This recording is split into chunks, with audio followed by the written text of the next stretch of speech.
Court rise.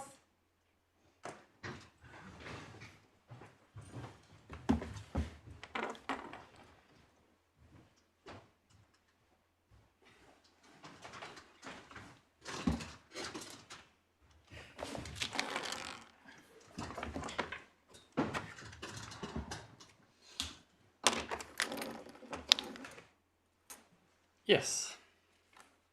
Lord, When you're ready. we were going to go to Stevenson at tab 21. Yeah. Authorities tab 21.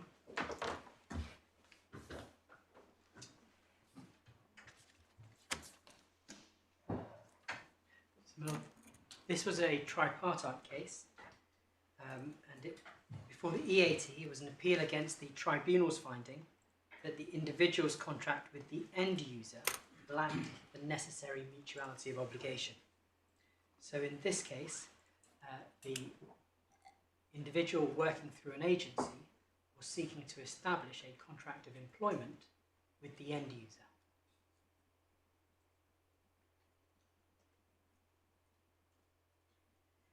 You will see from the head note that in fact this individual, and you see this from about C, this individual, after a period of time, you'll see it says about 5 lines down, the agency found him a position with the respondent company for whom he worked on that basis from the 1st of December 1999 until the 21st of August 2000. When he became employed by the company directly, doing the same work but receiving his salary from the company rather than the agency. And so then he goes to bring a claim of unfair dismissal upon termination, and the issue is, can he establish continuous employment for the whole period, including the period during which he was engaged through the agency? I see.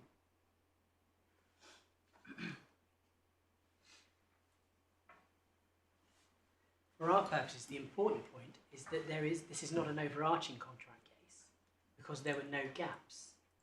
He worked consistently throughout the period. You will see at page 251, using the bundle pagination, paragraph 6 of the judgment, that the tribunal addressed the different contracts. In paragraph 6, there was the contract between the company and the agencies under which they were provided with labour. So that's the end user agency contract. Paragraph 7, there is the other relevant formal agreement is that entered into by the applicant with the agency. So in this case, as in the earlier cases, you're looking at an upper contract between the agency and the end client, and a lower contract between the individual and the agency. No contract between the individual, no express written contract between the individual and the end user. And what the individual in these cases is trying to do is to imply a contract between himself and the end user. At paragraph 8, you'll see that there is the no obligation to offer, no obligation to accept work. Fairly standard. And then importantly is clause 9, the termination provisions. And so 9.1 is the right of either the agency or the end client, without prior notice or liability, to instruct the worker to end an assignment at any time. So for our purposes, where in this case the individual is seeking to establish the contract with the end client, it's relevant that the end client also, as well as the agency, has the right to terminate at will. 9.2 is the corresponding right on the individual. He may terminate at any time immediately by informing the employment business.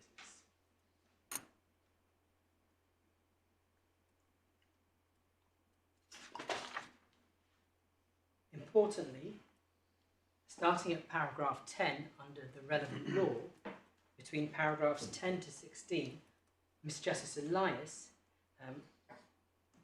provides a very detailed analysis of the significance and relevance of mutuality of obligation. And this is important because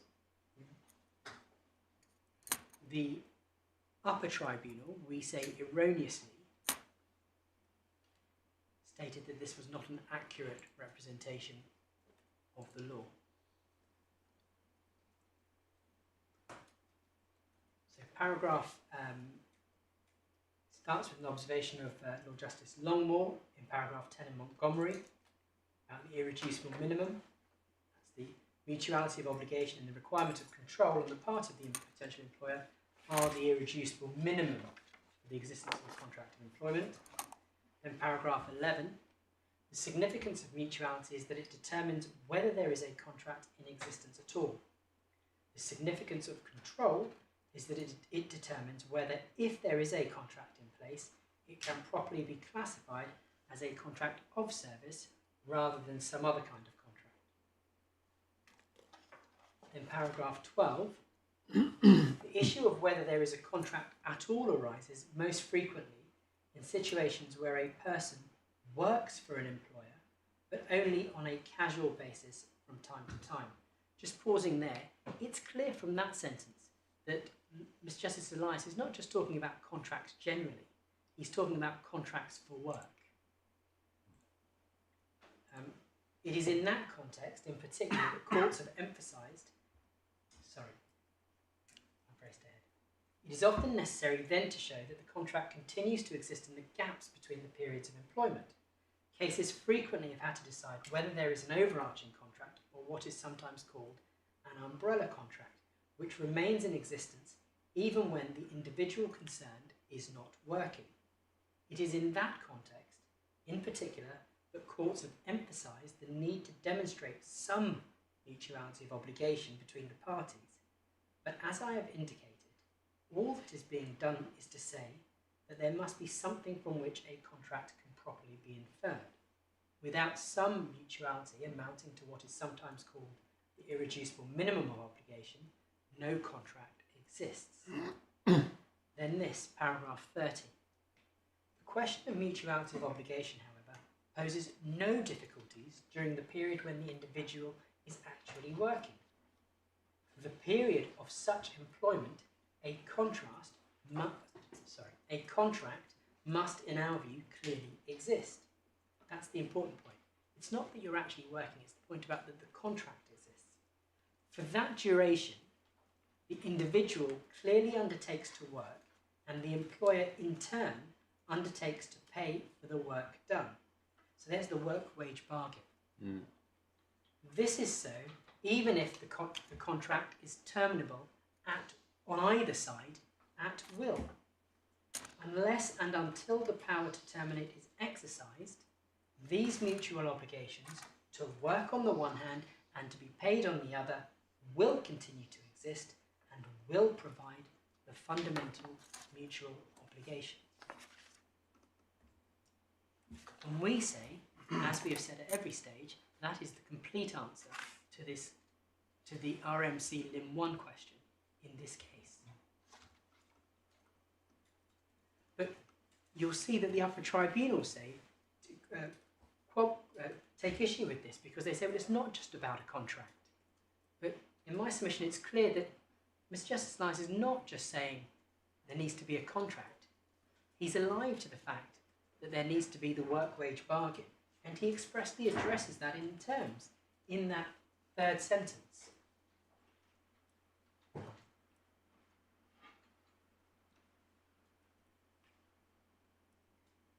And the point about terminable at will is consistent with the Court of Appeal in McMeechan, and it's also consistent with Mr. Recorder Underhill in Byrne Brothers.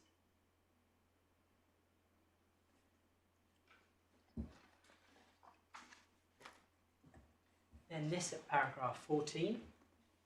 The issue whether the employed person is required to accept work if offered, or whether the employer is obliged to offer work as available, is irrelevant to the question whether a contract exists at all during the period when the work is actually being performed. He says the only question then is whether there is sufficient control to give rise to a conclusion that the contractual relationship which does exist is one of a contract of service or not. Now, in Quashie, when he quotes these passages, he acknowledges that that last sentence of paragraph 14 is an oversimplification because, as we know, you've got the ready-mix concrete third stage test. So it's not just control, you've also got to go on to the third stage.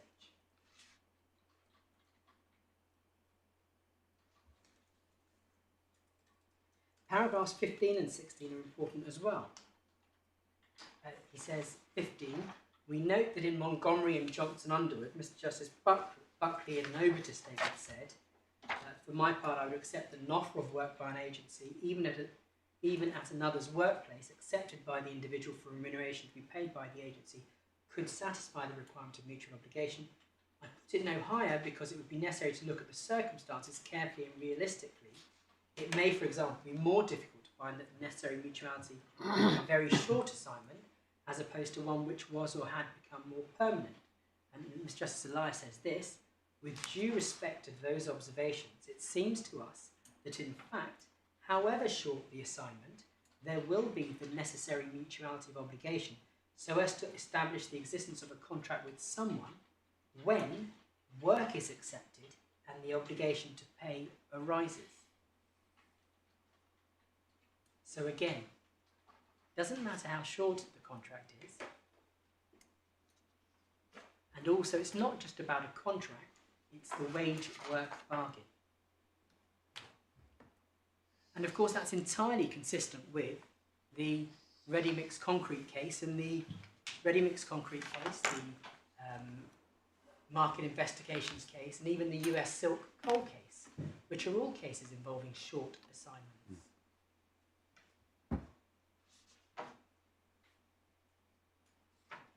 Recall Byrne Brothers was day by day.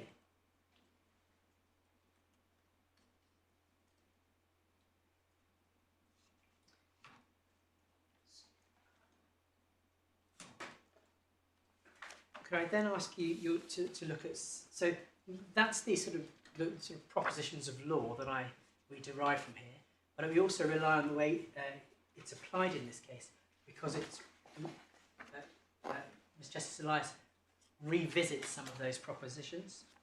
So first of all, I could ask you to look at 17 and 19. You'll see that at 17 to 19, the tribunal's reasoning on mutuality was because the claimant had a right to walk off and terminate the job at any time, that precluded the requisite mutuality of obligation.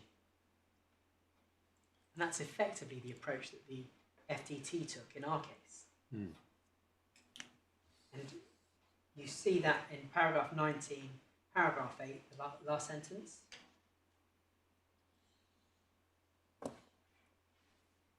And the bottom of the page, Mr. Justice Elias says, accordingly, it was the applicant's right to walk off the job which was found to preclude any mutuality of obligation. Then could I ask you please to turn to paragraph 27 to 30, where Mr. Justice Elias says that the ET erred in that analysis. So, paragraph 27 recites submissions on behalf of the individual. Then paragraph 28 cites Lord Justice Waite and McMeechan. And you see that passage from Harvey.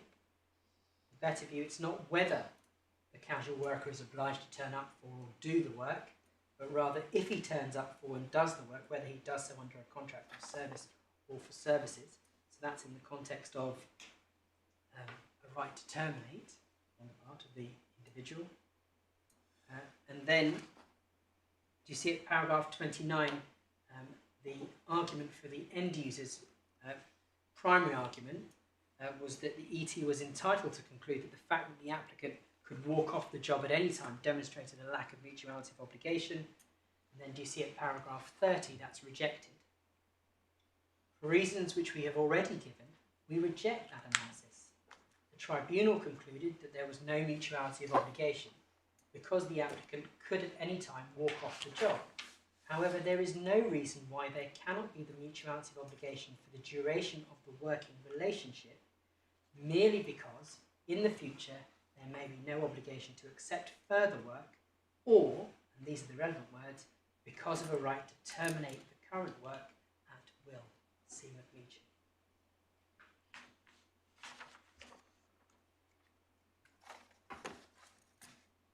And therefore, in our submission, the FTT's analysis in our case was wrong in law, and the EAT's analysis or Miss Justice Elias's analysis in Stevenson is entirely consistent with what the Court of Appeal said in McMeechan and what Recorder Underhill said at paragraph 26 in Byrne Brothers.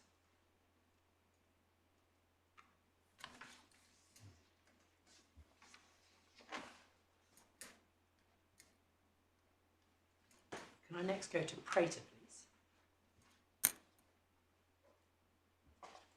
I should say that in this judgment, Ms. Justice Elias goes on to deal with the other arguments about the circumstances in which you can imply a contract between an individual and an end user. And it's those observations which the Court of Appeal in Dacas it received a mixed reception. Because you'll see when we get to, I think it's Cotswolds, Mr. Justice Langstaff notes that the Court of Appeal gave some of the judgment a mixed reception. The important point is it's not the paragraphs that I've taken you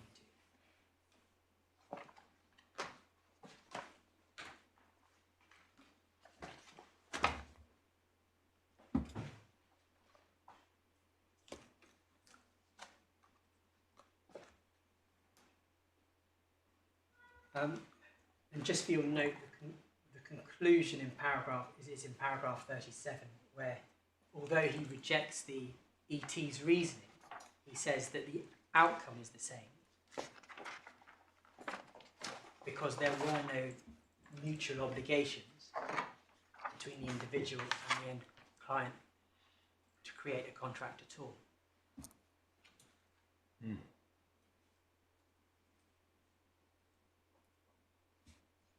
But had there been a contract, the right to terminate at will would not have deprived that contract of the necessary irreducible minimum mutuality of obligation. Can I next then go to Prater, please? Which tab is that? That is tab 24. Oh, yes.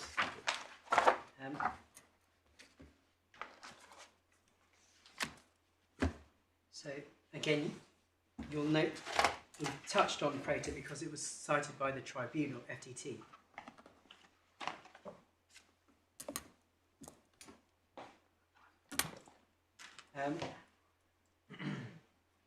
So this is a single engagement case, albeit like Weight Watchers, extending over a period of time.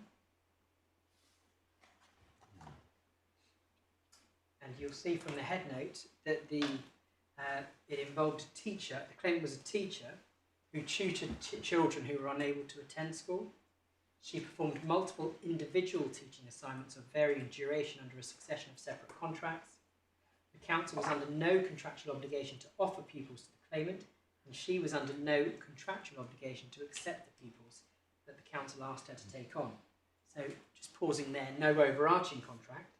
But once she had agreed to take on pupils that the council asked her to take on, once she'd agreed to take on the work, she was obliged to fulfil her commitment to that particular pupil, and the council was obliged to continue to provide that work until the particular engagement had ceased. And you'll see from F to G that the claimant relied on a succession of numerous individual teaching contracts during the period and on the application of the continuity provisions of Section 212 of the Employment Rights Act to bridge the gaps between the individual contracts.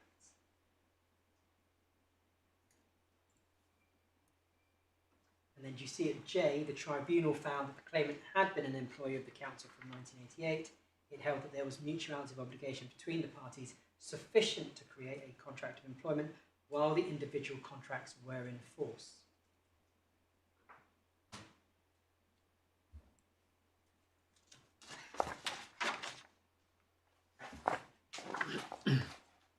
And can I just show you in the held, do you see at the bottom of the held that they cite 4 cases which are distinguished? Yes. All overarching, as you'll see, they are all overarching contract cases, and you'll see that they are all distinguished on, when we go to the judgment, all distinguished on the basis that they are addressing an overarching contract, whereas in Prater the court was concerned with a individual engagement.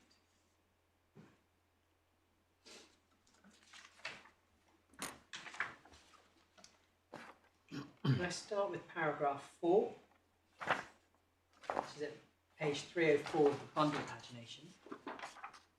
And again, just to be clear, paragraph 4, it is common ground that there was no single contract of service of a global, umbrella or overarching character spreading over the entire period. Mrs. Prater's case relies specifically on the succession of numerous individual work teaching contracts during the period. So, Maloney Friend's skeleton argument in paragraph 23 is wrong to categorise this case as an overarching contract case. Can I then ask you to, that's paragraph 23. So that's paragraph 4 of the Court of Appeal's judgment. Could I then ask you to look at paragraph 8, please?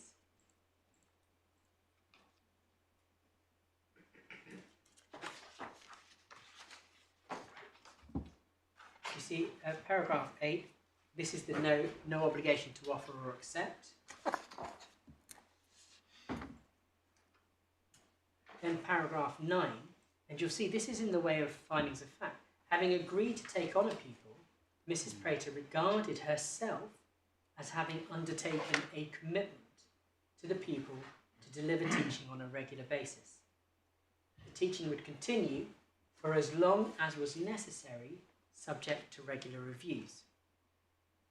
So it's not a contract that has a fixed endpoint.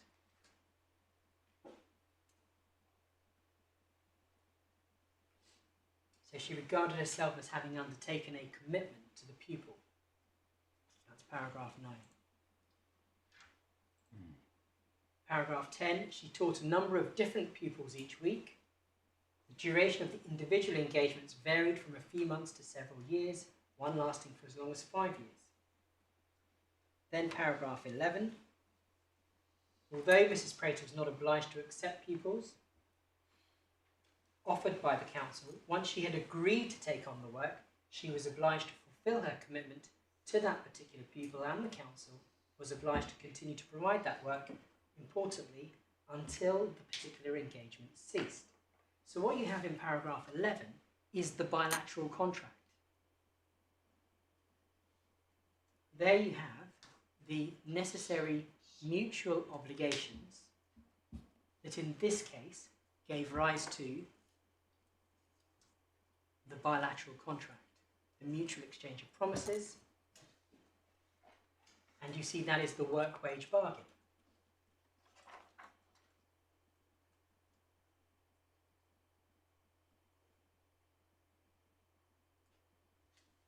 Without the contractual undertaking on her part, there would be no contract.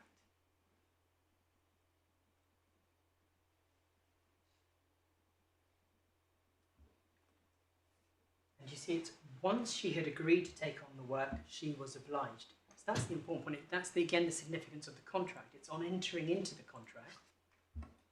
That's when the obligation begins until the engagement ceased. Then paragraph 12. Do you see this? As shown by a schedule, so this is F, as shown by a schedule of payments going back to 1988, the council paid Mrs. Prater in arrears. Because schools were closed for holidays in August, Mrs. Prater generally received no payment in September. So she was paid for work done. She was paid in arrears and was paid for work done. She wasn't paid in lieu. So in September, when there wasn't duties to be performed, she wasn't paid. And then if we go to paragraph 21, I'll come back to the top of paragraph 21 you see is paragraph 14 is the ET's findings. I'll come back to the top in a moment. Can I just pick up that last point that I raised with you? If you look at the bottom of this page, the penultimate sentence, she was remunerated for the work she did as a home tutor. And that's consistent with that paragraph I just took you to. No suggestion that she would be paid in lieu. Then paragraph 40, then going to the top of that paragraph.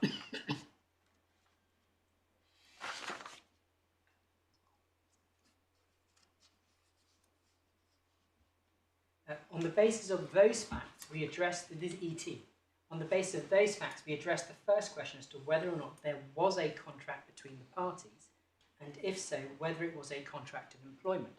So the first question they're addressing is, based on those findings, did they think there was a contract between the parties? And they say, it seems to us that in this situation, having agreed to take on a pupil, the claimant regarded herself as committed to deliver teaching to that pupil for as long as was necessary or until the arrangement was brought to an end for particular reasons. The respondents had a similar view of the situation. So that is the bilateral contract.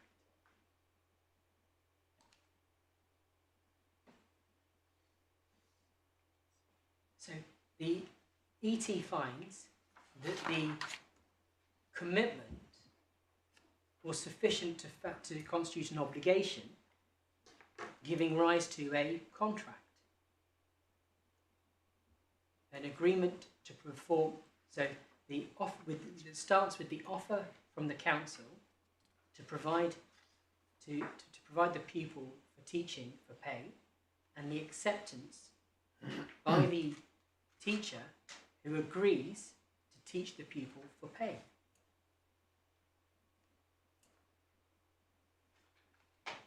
Then if I could ask you to go to paragraph 22, you see it says the tribunal thus found that there was mutuality of obligation between the council and Miss Prater while the individual contracts were in force. And that's important as well, because it's not just about when you're physically performing the work, as the upper tribunal seem to be. It's about when, it's from the moment the contract is in force, unless and until it's terminated.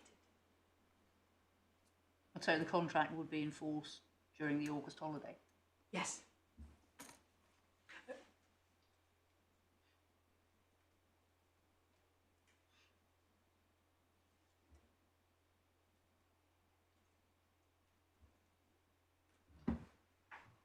Then we go to the paragraph 24.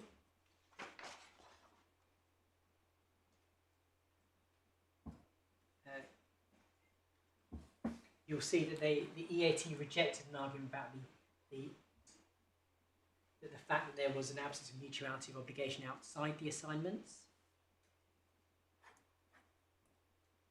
that there was no contract, and this is at F. The EAT said the Employment Tribunal was entitled to find on the facts that each assignment undertaken by the claimant constituted a separate contract of employment, properly so called.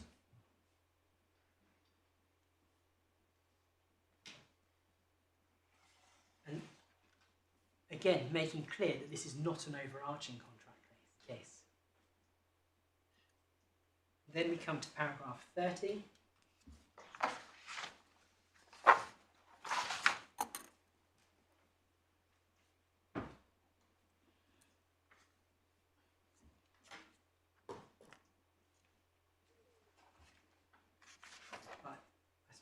go to paragraph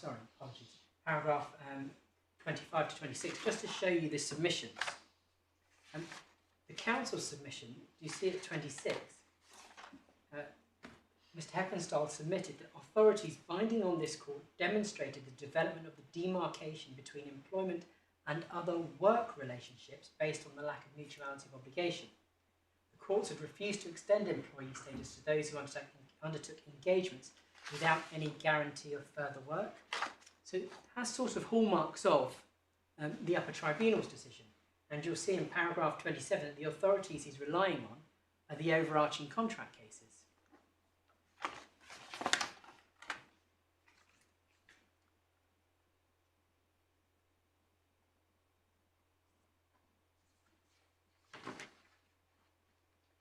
And then you see at paragraph 30, the council submitted that the ET and EAT had misunderstood and misapplied the concept of mutuality of obligation.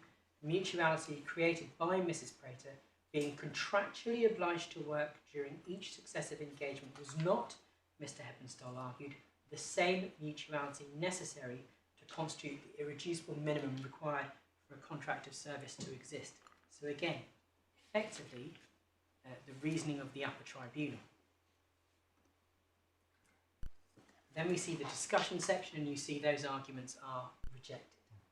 Paragraph 33, in my judgment, the authorities do not support the council's argument for a degree of mutuality of obligation over and above the mutual obligations existing within each separate contract, namely the obligation on Mrs. Prater to teach the pupil and the obligation on the part of the council to pay her for teaching the pupil whom they continue to make available for teaching her. He then goes to address each of O'Kelly at paragraph 34, Clark at 35,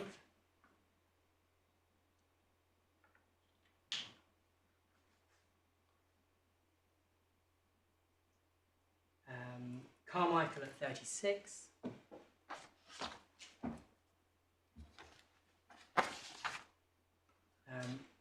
Stevedoring at 37, and you see at 38.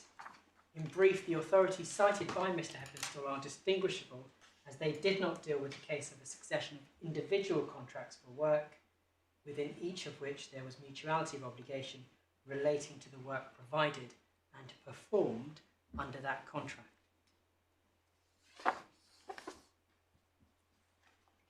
Then the conclusion. So just pausing there, that paragraph 38 is obviously important because, as you know, the Upper Tribunal rejected my submission that those authorities, the three authorities, Clark, Carmichael and Stevedoring, were irrelevant to the individual contract case. And they found, Upper Tribunal held, that on the contrary, those authorities,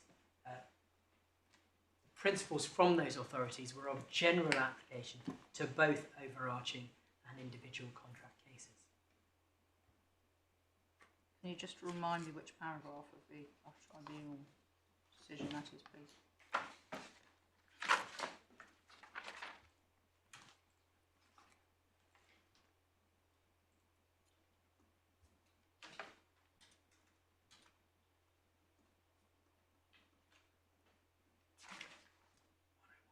.101, thank you. Mr. Pennell reminds me 101. 101, thank you.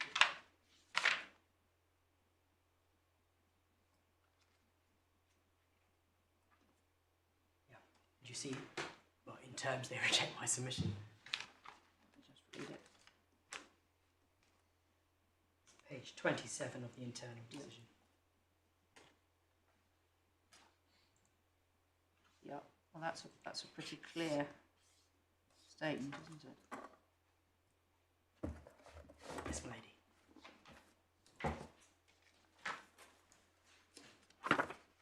But in my submission explains why the Upper Tribunal's derived the wrong principles. Yeah.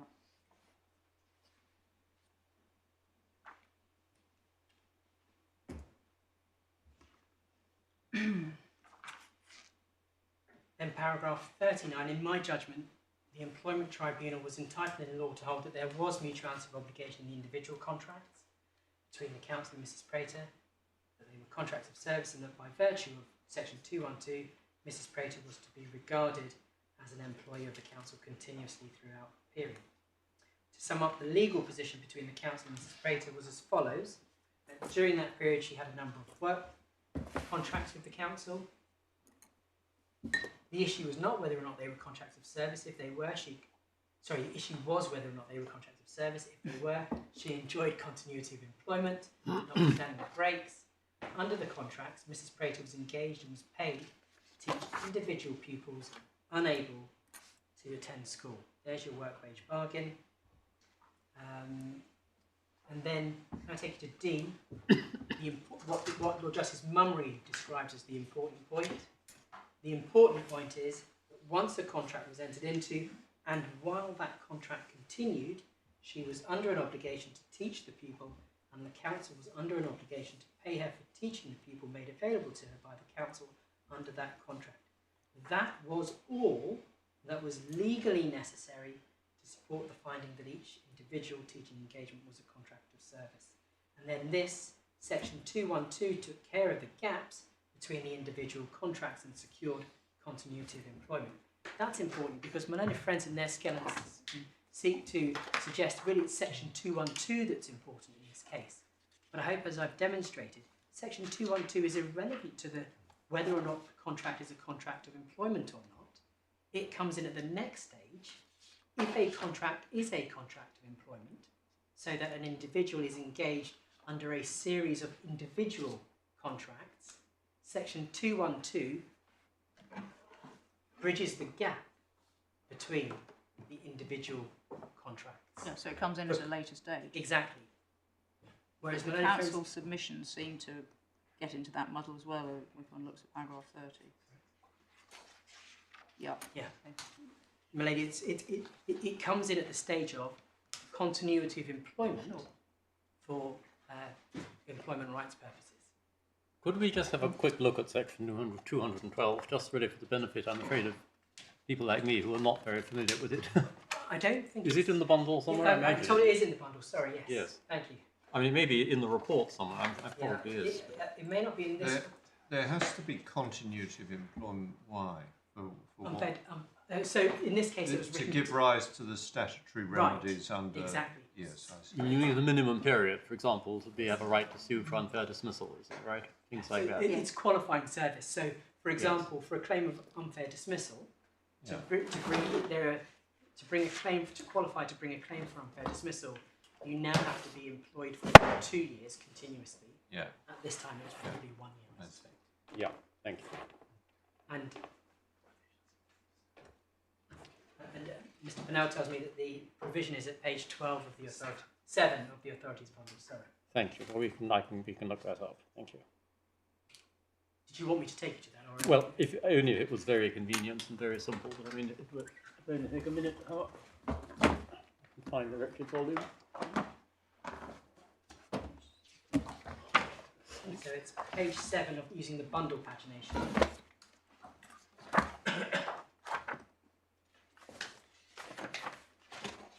There we are. Thank you. Tab 2.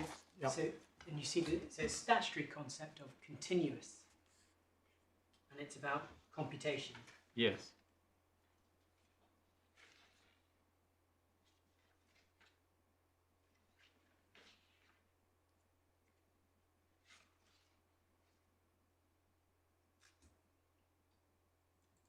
But you see that the critical point is that before you get to this provision, to get the benefit of this provision, you have to establish that you are an employer. But then, if it's a series of individual contracts with gaps, then that's treated as a temporary cessation of work. So the question is to get the benefit of this. Yeah. You've got to be able. You've got to show that it's a temporary subset. So it's either incapable of working, consequence of sickness or injury, or in prey to absent from work on account of a temporary cessation of work. But the question posed by subsection 1 is not whether you're working under a contract, it's a week during her part of which your relations are governed by a contract of employment. So in the Prater case, if the engagement was to teach the particular pupil, that contract might continue over the August holiday, even though no teaching was being done. No, so that contract, so that contract continues over the August holiday. Yeah. Because the obligation to teach the pupil carries on. It's a continuing one. It's a continuing one. Sorry, expressed myself very clearly. Sorry, but so you don't have to. You don't rely on 212 you don't have to for rely on that. 212. Exactly. No, that's exactly my point. It's the gap between that engagement and the next And the pupil. next engagement, yeah. And the next people, exactly. Okay. Because that's what Mrs. Prater was relying on, is that she had these multiple contracts relating to individual pupils, and she was relying on 212 to bridge the gaps. See, I mean, they're quite limited, actually. I mean, it's not as broadly phrased as I was expecting. You've got to establish one of those A, B, or C in subsection 3. So she had to show somehow... Temporary cessation.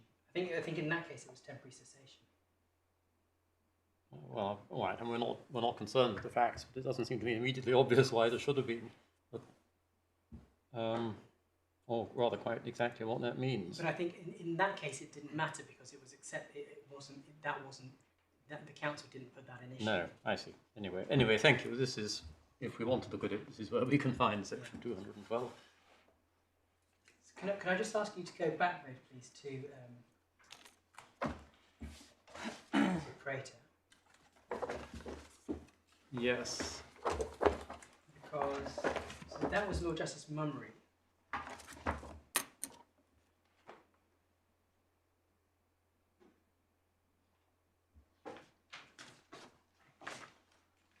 So you've got the point at the end of paragraph 40 that section 212 took care of the gaps between individual contracts and secured continuity of employment.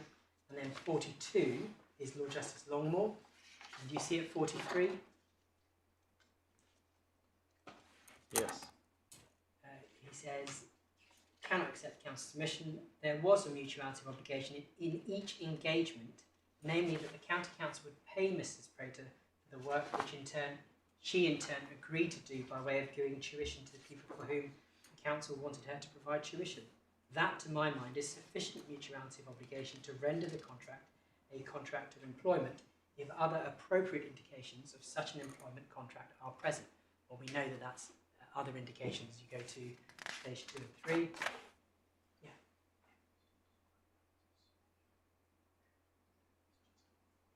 Sorry, and I've just...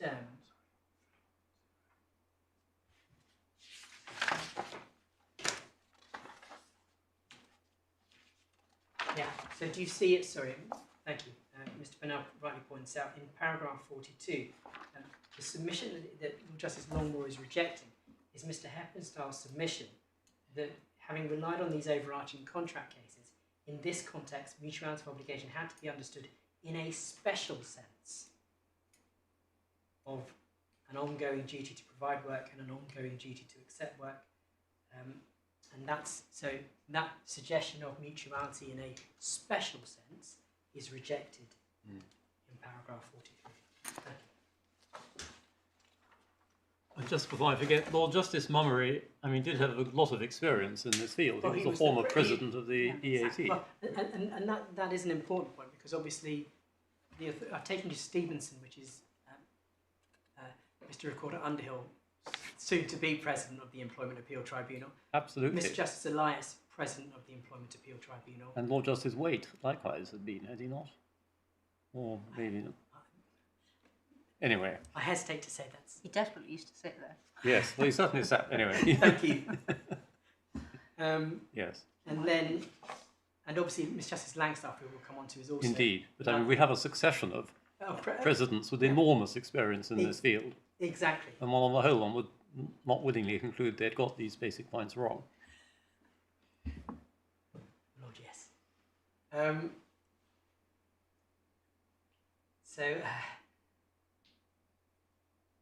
Then you see 44 rejects the overall. If Mrs. Prater had been seeking to prove that there was a long-term or global contract of employment, the fact that the council were not obliged to offer her any work, and that if they did offer her work, she was not obliged to accept that offer, would no doubt mean that no such long-term or global contract existed. But Mrs. Prater put forward no such argument. She was only saying individual commitments or engagements once entered into constituted contracts of employment. And again, I would underline once entered into. And So I suppose, as it were, to make a closer parallel with the present case, you might say, suppose you had those facts and there'd also been an additional clause in the contract saying that, in fact, once she'd agreed to take on a pupil, she could back out of that before the teaching actually began. yes, And indeed, in that interim period, the council likewise could say, actually, we don't want you after all. yeah, That would not make any difference, you submit, if and when you get to the situation where she actually starts work with a pupil. yes. Because from the point you enter into the contract, unless and until the contract is terminated, for that period, the mutual obligations which are created, the key point is they're created at the time you enter into the contract, and they subsist unless and until that contract is terminated. And to put it in perhaps a slightly, well, a different way, you could say the obligation is there, even if it is defeasible, in the sense that either side can decide to depart from the arrangement before it comes into practical effect. Exactly. Can I then just go to Miss Justice Lewison? He was Miss Justice Lewison, it looks like, at this stage. Is the third judgment. This is at page, bundle pagination 311. Yes. Paragraph 48. And again, repeats the point that the cases they were taken to were all single umbrella contracts. Not this case.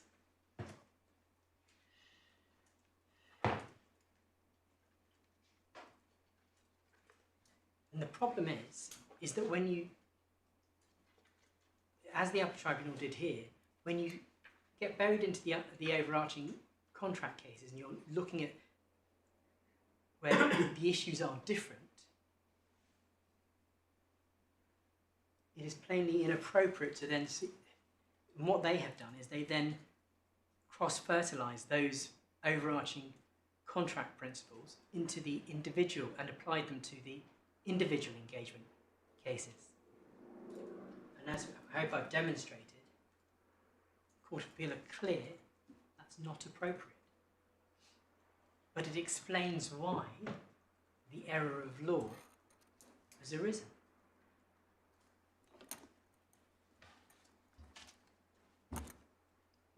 And you see paragraph 51, the question whether there is a mutuality of obligation is not the complete test for determining whether a contract of service exists. I would have thought that the question of mutuality of obligation goes to the question whether there was a contract at all, rather than what kind of contract there was if a contract existed. However, the alleged lack of mutuality of obligation is the only ground of appeal. And these comments about it goes to whether or not a contract exists is in the context of a case where there is no issue that you're dealing with a contract for work for pay. No, because otherwise you would say that that's not quite accurate. Yes, exactly, because it's not enough for Lim 1 that you have a contract. Yeah, It must be a contract for work, and for work person. and for work person to form that work person. Yeah. But in these cases, as in our case, there's no issue. There's no substitution issue. No. And there's no issue that it is a contract of work for pay. The cases where this issue arises is where you find the engager doesn't pay the individual at all. And indeed, in a number of the cases, the individual is paying the engager.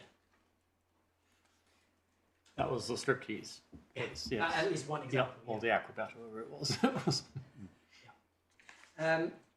Shall I move on to the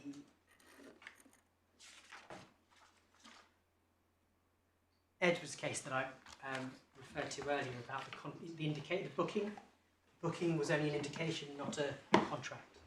We discussed earlier, and Mr. Pennell reminds me that I must stop referring to it as the Edwards case, because obviously in this context, Edwards and Bairstow, and he said I should refer to it as the respondent's name, but North Wales probation area doesn't quite have the same So I'm afraid neither is very memorable. Where do we find this case, whatever we called it? Tab 27, please.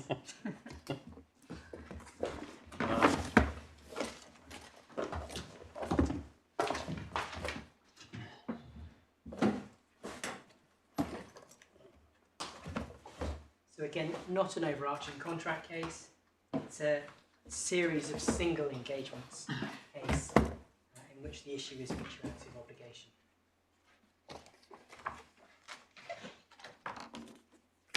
So tab 27, if I could ask you to turn to page 352 of the bundle pagination, and it's paragraph 5 of the judgment. So this is a judgment of His Honour Judge Richardson. Again, EAT again. EAT, and again, very experienced EAT judge.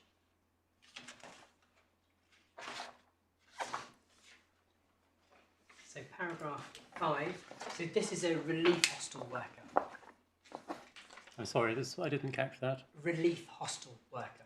Oh, thank you. And Yeah. so the way it works is that they had a, as will come up, actually the facts will become clear. Paragraph 5, you'll see that at clause 2, the relief hostel worker's contract provided that the respondent was not under an obligation to provide work, and C was not obliged to accept any work.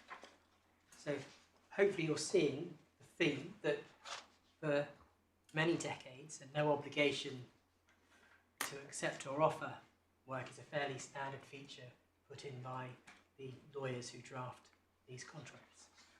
Then if you look at paragraph 9,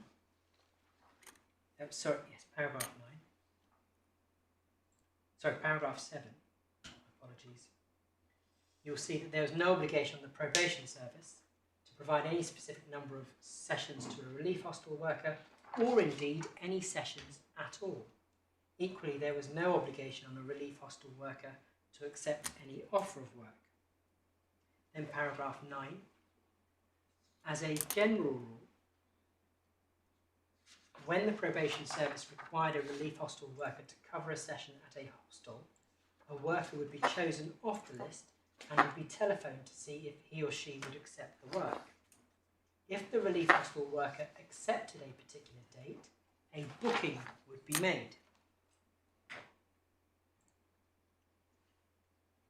Then paragraph 11, firstly, it is agreed that the relief hostel worker was not bound by the existence of a booking to work the particular session. That's paragraph 11. The relief hostel worker could telephone in and cancel the session. In which case, the probation service would find a replacement from the list of approved relief hostel workers. Moreover, the relief hostel worker could make an arrangement directly with another approved relief hostel worker for that worker to take over the session. In paragraph 12, secondly, it is agreed that the probation service was not bound by the existence of a booking to provide work for the particular session. If, contrary to previous expectation, a permanent employee became available to work the session, the probation service could cancel the booking and would not be liable to pay the relief hostel worker. And then you get to 14. The tribunal chairman held without difficulty during those periods in which no work was actually being done, there was no contract of any kind between the parties because there were no mutual obligations between the parties. Then 15, he held, however, that during those periods when she was actually working for the probation service, she was an employee. He said, and you see it's 3 lines in, during such periods the respondent took upon itself the obligation to provide the claimant with work and to pay her for it, and the claimant took upon herself the obligation to do the work required. And then you'll see it, so that's the ET's finding, rather tightly worded. Paragraph 22, you'll see the counsel for the respondent criticising the finding of mutuality of obligation. Paragraph 22, do you see the submission? She submitted that the moment on which it was necessary to concentrate was the moment when a booking was made with the relief hostile worker.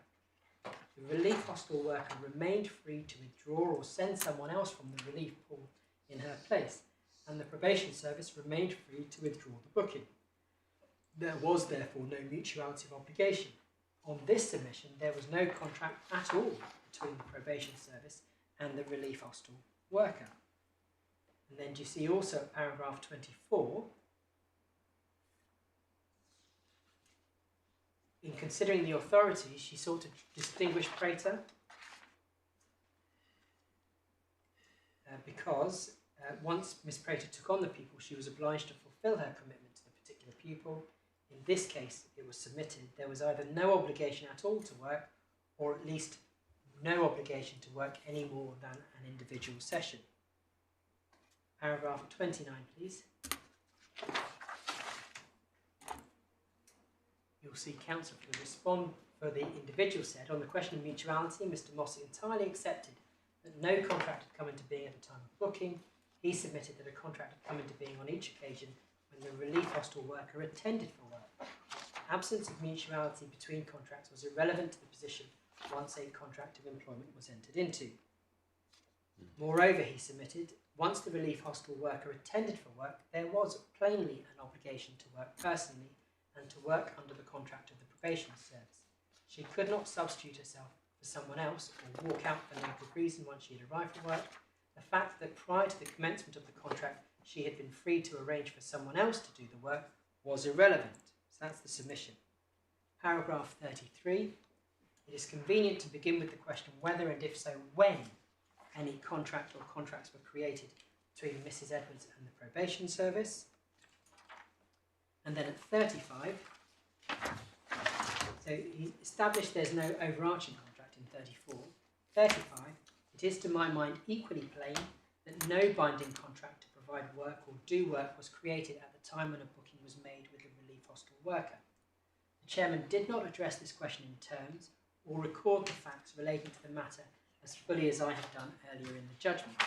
But once those facts are recognised, they admit of only one answer. The booking was no more than an indication to a relief hostile worker that work was then available for that relief hostile worker at the time booked. It was not a guarantee that the work would remain available, for it might be withdrawn if a permanent member of staff covered it. Likewise, the booking was no more than an indication by the relief hostile worker that he intended to take the work. The relief hostile worker could notify a change of mind or arrange for another member of the team to cover for him. Paragraph 36. If there was no contract prior to the start of the session, was a contract formed when the relief hostile worker came to work? The chairman found that there was such a contract and that it was created for each period when the relief hostile worker came to work. As he put it, the probation service then took upon itself the obligation to provide work and pay for it, and the relief hostile worker took upon herself the obligation to do the work required, submitting to the control of the probation service. To my mind, this finding is unassailable and plainly correct. I reject the submission that there was never a contract between the probation service and the individual worker. The notion that when providing cover at a probation hospital, the relief hostile worker was free to come and go as she liked is to my mind not only contrary to the finding of the tribunal chairman, which he was entitled to make, but fanciful in practice. I recognise that there is no precise analysis in the chairman's reasoning in terms of offer and acceptance. I do not think any such analysis was required. It is sufficient if the parties can see why they won and lost a claim without detailed legal exposition. But I do not think it is difficult to provide a legal analysis in terms of offer and acceptance. When a booking was made, the probation service offered work for a particular session.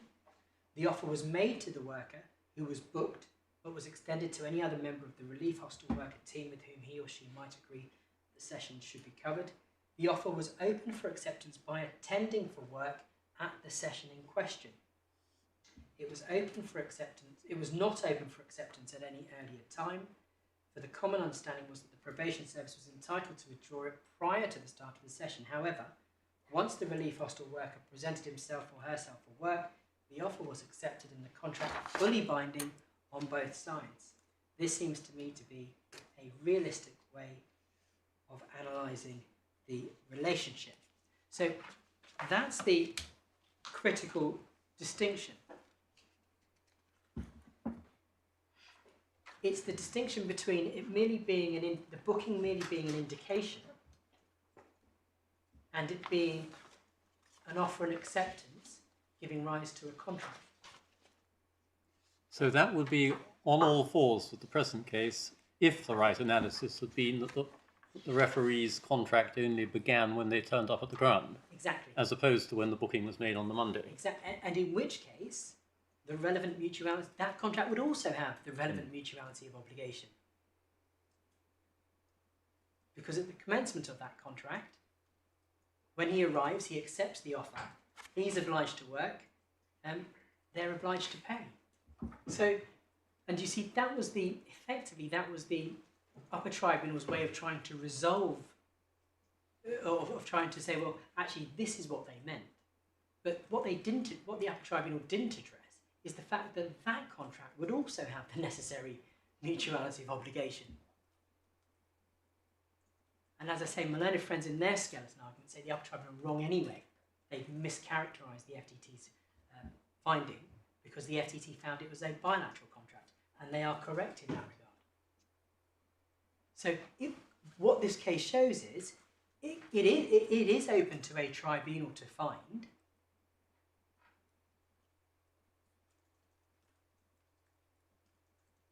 that a booking doesn't give rise to a contract and therefore mutual obligations.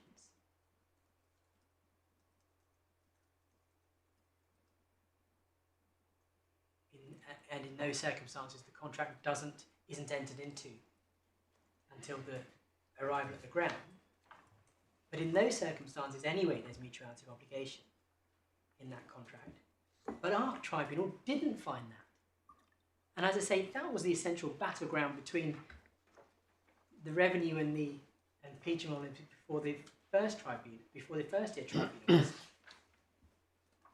Putting to one side their argument there was no contract at all. We said the contract started on the Monday. They said the contract started on the arrival at the ground. Tribunal found it started on the booking on the Monday. And so that the commitment had passed. It was not just an indication. It was a contractual undertaking. So you might argue this case is a fortiori, the Edwards case. As in, if the Upper Tribunal are right. Well, no, if your submission's right, because your submission is, and the FTT found there was a contract from the Monday, rather than just when the referee turned up. Exactly. Yes. Sorry, I was being slow. I think I wasn't being very clear. No. That's absolutely right. See, this case is the more difficult case. It's not difficult, but in terms of identifying when the contract arises. In our case, the tribunal made clear findings about that. Yeah. But they've misunderstood the significance of those findings. No, but if the correct analysis is that the contract only comes into existence when you actually, so to speak, turn up for work, of course it avoids all the controversy that's presented by facts such as the fact that either side could call it off before, or issues about substitution or anything like that. Yeah, I mean, it's a different because they only matter. I think this is right. They only matter if the contract predates. Contract starts earlier and contains those provisions as terms of the contract. In fairness, I think it would depend on the, for example, the length of the contract. If it was, say, a contract for 2 days' work, you might turn up on Saturday and send your mate on the Sunday. Not referee. I'm not thinking of refereeing here. I'm just thinking how you would still have the question of whether it was an obligation to perform the work personally. That issue could still arise in the example you've given. I mean, in lots of contexts of casual employment, it's not the identity of the person who turns up that matters, but just the fact that somebody turns up. Yeah. I mean, if you want 100 waiters for an occasion, or something like that, or 100 people to pick fruit and or whatever it may be, I mean, you're not normally looking for a particular skill set beyond perhaps some very basic abilities. Yeah. You just want to make quite sure you'll have the people you need. Sorry. Yeah.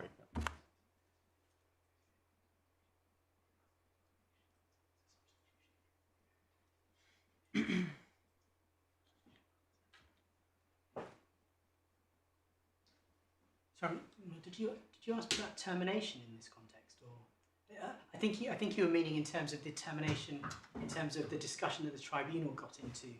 I was. I mean, the point I was simply making was that the case we've just been looking at, that finds there's a contract which they analysed as a contract of service, which comes into being the moment that the, as it turned out, employee turns up for work. Now, that situation can never give rise to the difficulties of analysis that you might get into if you have the contract coming into being at an earlier point, i.e. pre-doing the work, but with provisions inherent in it for termination or substitution, because there you've got to take those into account in deciding whether it's a contract for personal service or something. So I accept in relation to substitution that's correct. I don't accept that's correct in respect of termination, because the authorities, as the authorities I've taken you to show, the fact that you can terminate doesn't negate. No, I understand that. So that's why I don't. I understand how that argument's resolved, but the only point I'm making is that you're not concerned with those issues where you've got this analysis, because by definition there isn't a substitution and there isn't any possible termination. You're into the work itself. Well, unless you're in the Stevenson Delphi diesel case where it's terminable, even, as I say, you've got the more extreme termination at will clauses where you can terminate at any point. So even after you turn up, you can walk off. That's exactly the point that Ms. Justice Elias was addressing in Stevenson and Delphi Diesel, and also Mr. Recorder Underhill in Byrne Brothers. Sorry. Yeah. And you have the point that doesn't negate mutuality of obligation. Lords, I was then going to go to just third. So, and then do you see that the chairman correctly cited Prater, which you've already so rejects the attempt to distinguish Prater. Whilst it was concerned with a somewhat different form of contract, it was concerned as here with the succession of short-term contracts.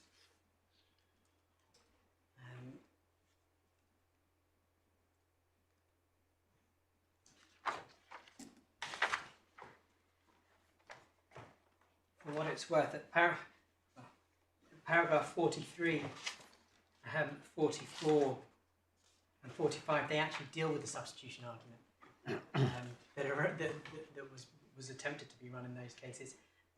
I mean, and they make the point that if substitution normally arises in a longer or overarching contract case. Sorry, Lord, I interrupted. No, you weren't. I was just reminding myself of the way that the FTT had analysed it, and I'm not suggesting we go back there.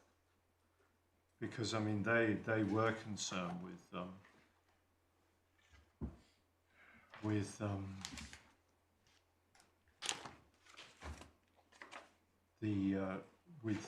issues about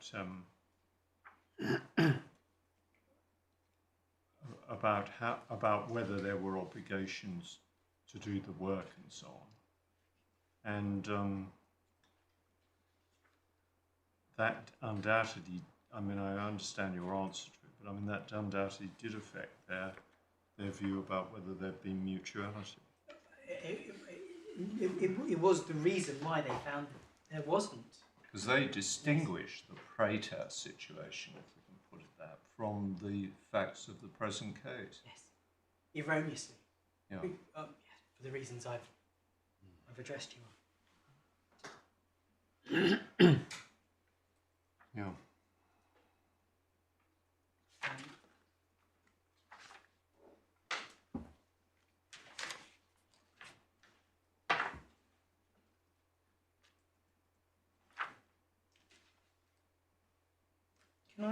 Can I then go to one more EAT authority before taking you to the Supreme Court in Uber? And that is Drake and Ipsos Mori. It's at tab 33.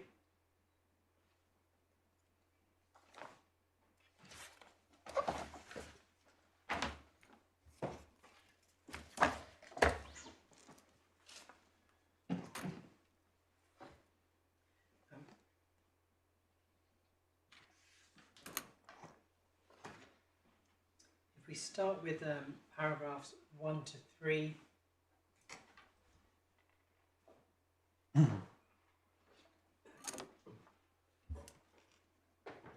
it was an unfair dismissal claim. Claimant worked, paragraph 2, worked on an assignment by assignment basis for the respondent as an interviewer. When the respondent removed him from its panel, he argues that each individual assignment was a contract of employment, so again we're dealing with individual contracts. If so, it is common ground that he has sufficient continuity of service to bring a claim for unfair dismissal. The employment judge held that the claimant was not an employee because there was no mutuality of obligation either from one assignment to another or during the course of any individual assignment. The claimant argues there was mutuality of obligation during each individual assignment. Could I ask you then to look at paragraph 5? Is this the same Judge Richardson who we had? Yes, It is. in the previous case.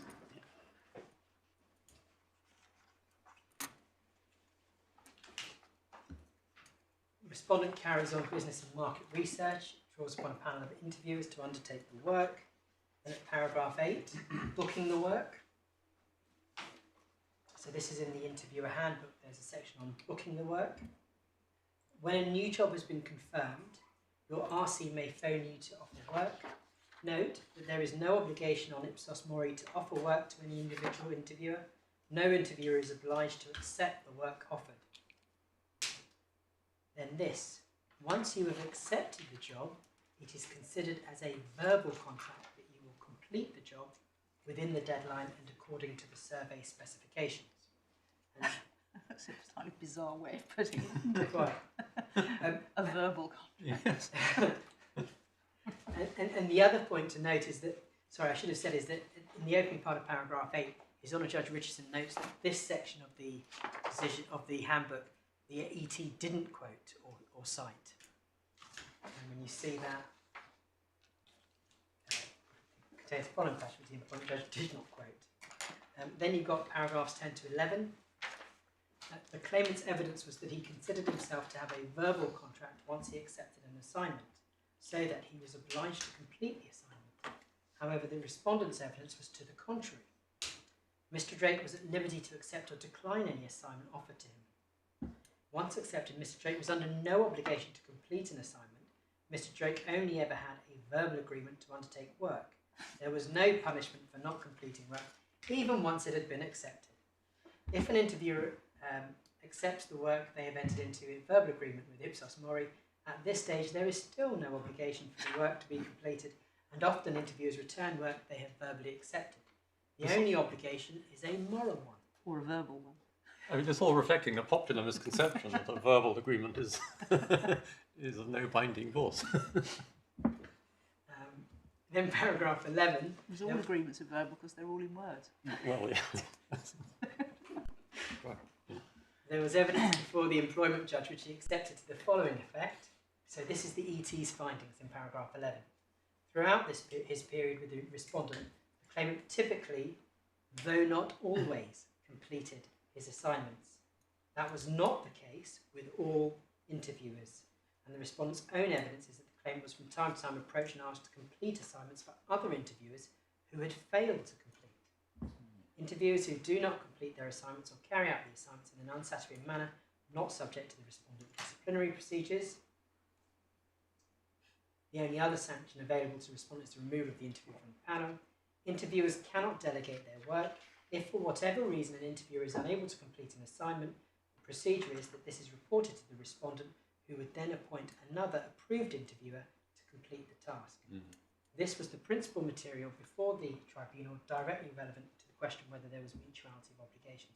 Sorry, that last bit, this was the principal material, is the EAT. But importantly, paragraph 6.11 to 6.13 are the Employment Tribunal's findings.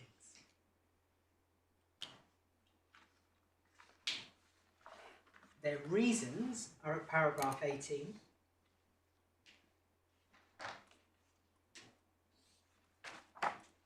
And you'll see at paragraph 18, the internal paragraphs.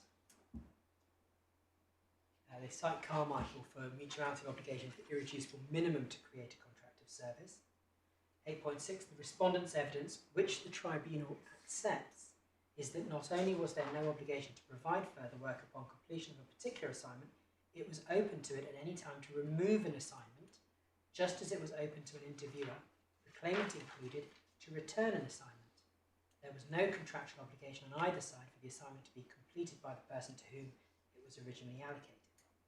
Then 8.7 towards the bottom, last sentence of 8.7, in the tribunal's view, this is supportive of the respondent's case that work on any particular assignment could and indeed was on occasion reallocated, whether at the behest of the respondent or the interviewer. The tribunal is satisfied on the evidence that there was no mutuality of obligation, either from one assignment to another or during the course of an individual assignment.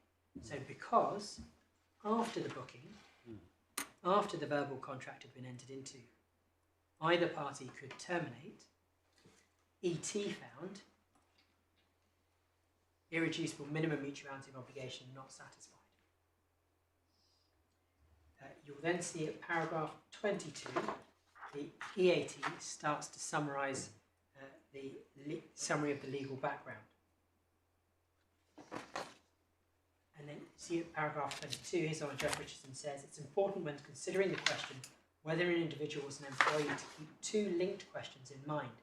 Firstly, was there a contract between the parties at all? Secondly, if so, having regard to its terms, was it a contract of employment? You'll see at paragraph 23, he sets out Mr. Justice McKenna's test, which I won't read again. Paragraph 24, these are the governing principles recently affirmed by the Supreme Court in AutoCleanse. Then at paragraph 26, in this case, the claimant's claim was put exclusively on the basis that there were successive contracts of employment for individual assignments. Such contracts of employment are creatures known to law. See McMeechan, Prater. Two cases there cited. So you'll see then at paragraphs 28 to 32, he deals with, did you see the heading is at 28, mutuality, was there a contract at all?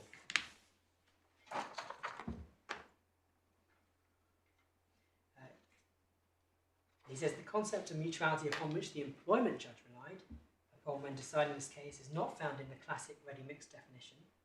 And he says it arises in the cases in two ways. Firstly, and to my mind most importantly, it is used with reference to the question of whether there was a contract between the parties at all.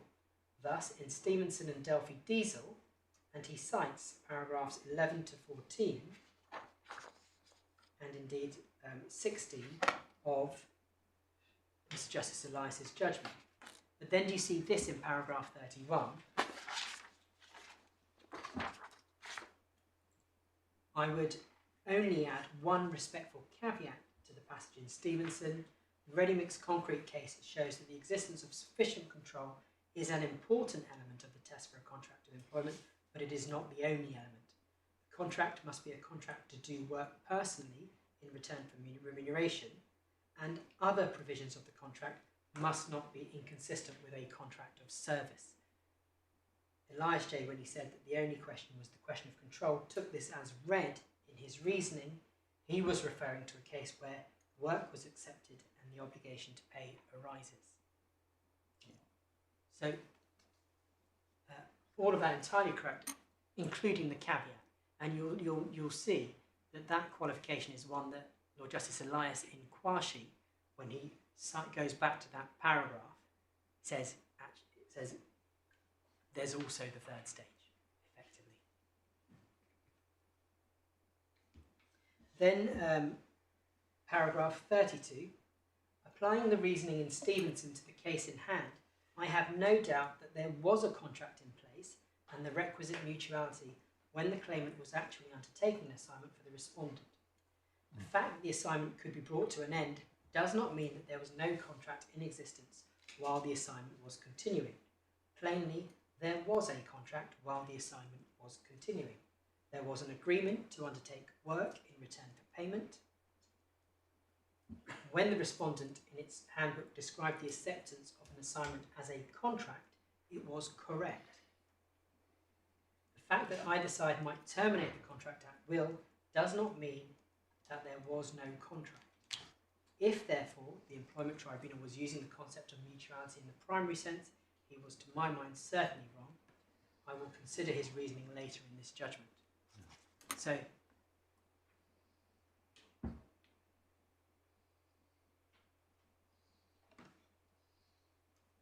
then we get to paragraph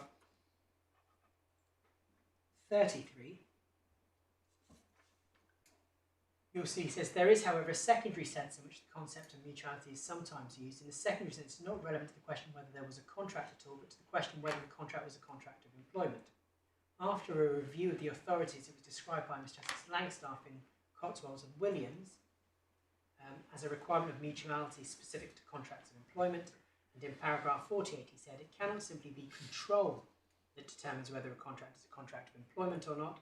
The contract must necessarily relate to mutual obligations to work and to pay for or provide it to what is known in labour economics as the work-wage bargain.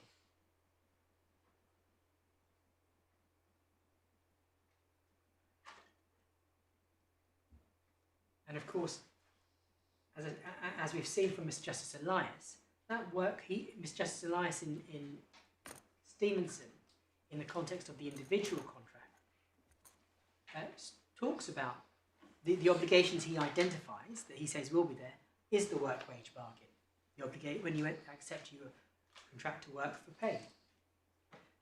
He then says in 34, in this secondary sense, the concept of mutuality is used with reference to the nature of the contract, particularly, it seems to me, with reference to the first test in ready-mixed concrete. The emphasis is not really on mutuality as such, but on the nature of the bargain between the parties. Speaking from Zelsa, I prefer to use the concept of mutuality only in relation to the question whether a contract existed, but it's inescapable that the concept of mutuality sometimes creeps into the question whether the contract is a contract of employment. Then 35, it is difficult to see why the fact that a contract is terminable at will should be determinative of the question whether the contract is a contract of employment. And that's just pausing there. That's important because if the fact that a contract is terminable at will does mean that the first limb test is not satisfied, it does mean that it will be determinative. It would be determinative of the employment status question. And what he says is that it is difficult to see why the fact that a contract is terminable at will should be determinative of the question whether the contract is a contract of employment. Agreements to do work personally in exchange for remuneration are of many kinds. Casual agreements may be less common now than they once were, but I do not think there is any doubt that casual labour, which may quite often be terminable at will, can be, and historically often has been, provided pursuant to a contract of employment. It would, moreover, be remarkable if a contract which otherwise satisfies the test for a contract of employment could be taken out of that classification merely by providing that it is terminable at will. So just pausing there, you'll see he goes on to cite McMeechan. So there's the authority for the fact it's not that effect. But importantly in my submission, at paragraph 35, he gives very clear policy reasons as to why it should not be the case that the fact that a contract is terminable at will is determinative on its own of whether a contract is one of employment or not.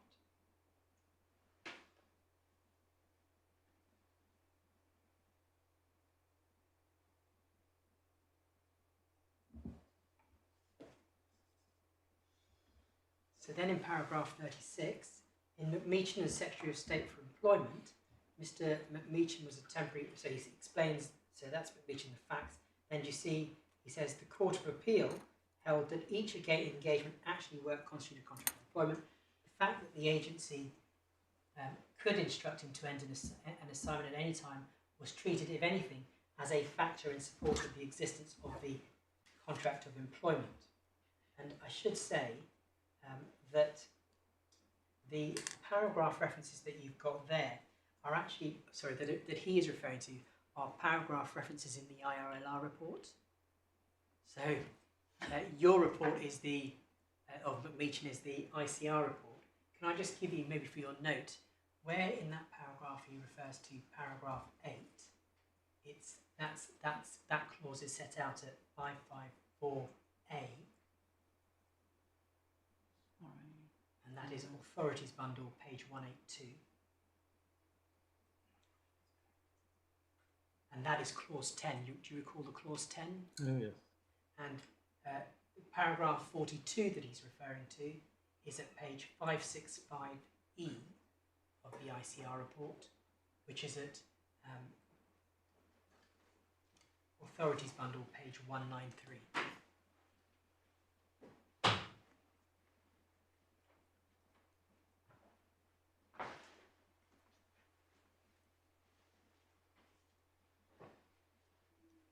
Then you see 37 and 38.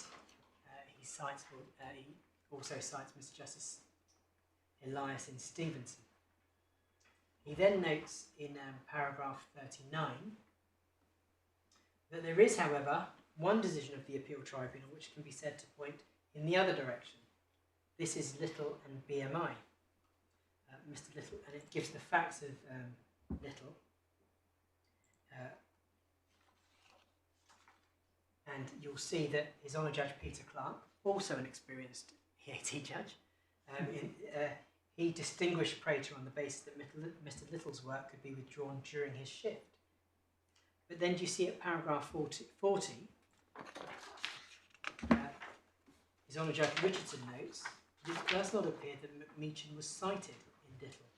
And if Little were treated as authority for the proposition that a right to terminate the current work at will is inconsistent with a contract of employment, it would be contrary to the result and reasoning of McMeechan and to the express view of the Appeal Tribunal in Stevenson. Moreover, for the reasons I have given, I do not think the proposition would be correct. I consider that McMeechan, a decision of the Court of Appeal in Stevenson, should be followed. It's also, I could also, obviously he hasn't referred to, but I would also add Byrne Brothers. Mr. Recorder Underhill, I think it's paragraph 26 of Byrne Brothers. So, my learned friends say that Drake is wrongly decided. They rely on Little.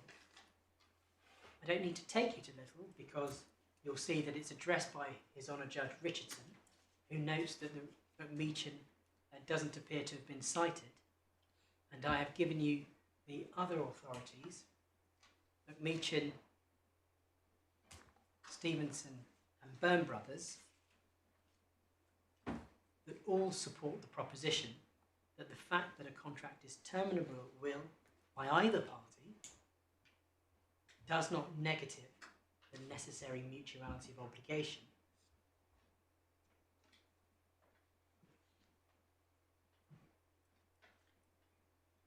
So you'll see that the EAT in Drake analyses the EAT decision on the basis whether, one, it's found no contract, and it says no, it has found a contract. If it hadn't, it would be the probation relief work, hostile relief worker type analysis, where the contract would start when they do actually turn up. And the alternative is the FTT analysis, the bilateral contract with the mutual exchange of promises. can I now, I've mentioned it a few times, but I've said that the Supreme Court in Uber has also addressed this. Can I now take you to that, please?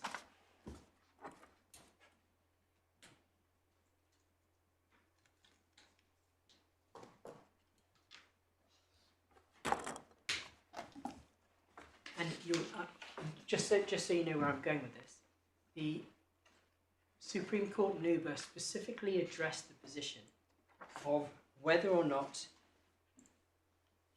or they expressly addressed the issue of the nature of the obligation in a contract for personal service in circumstances where the contract is terminated between acceptance and the start of performance, physical performance.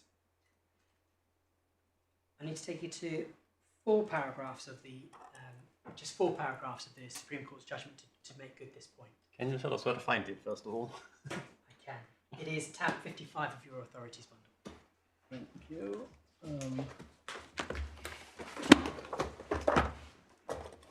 I'm assuming your lordships don't need me to give you the facts of the Uber case.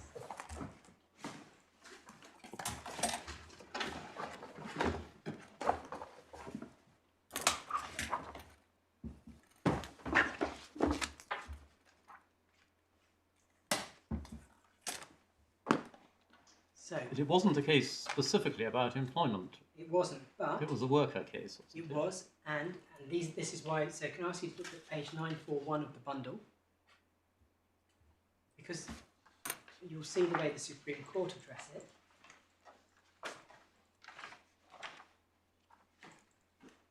I'm so sorry, which, 951 of the bundle? 941 of the bundle, sorry. 941, yeah.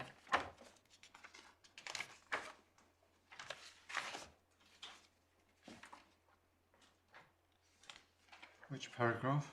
Paragraph 90, the heading is Status of the Claimants in this case. And you see it says, the claimant drivers in the present case had in some respects a substantial measure of autonomy and independence.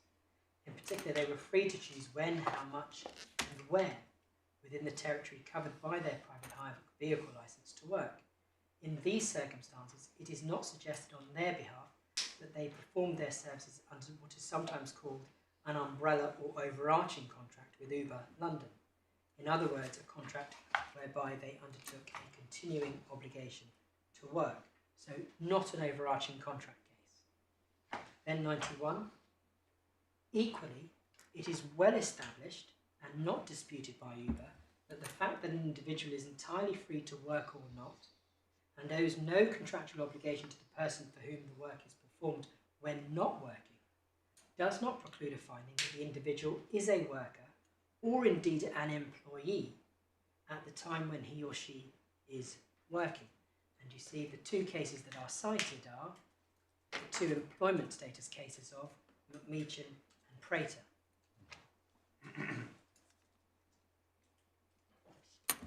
And I then go to, I'll come back to the James and Redcats and the Wendell point below, but can I just follow this through? So, set out the proposition based on McMeechan and Prater. The point is returned to at 1, 2, 3.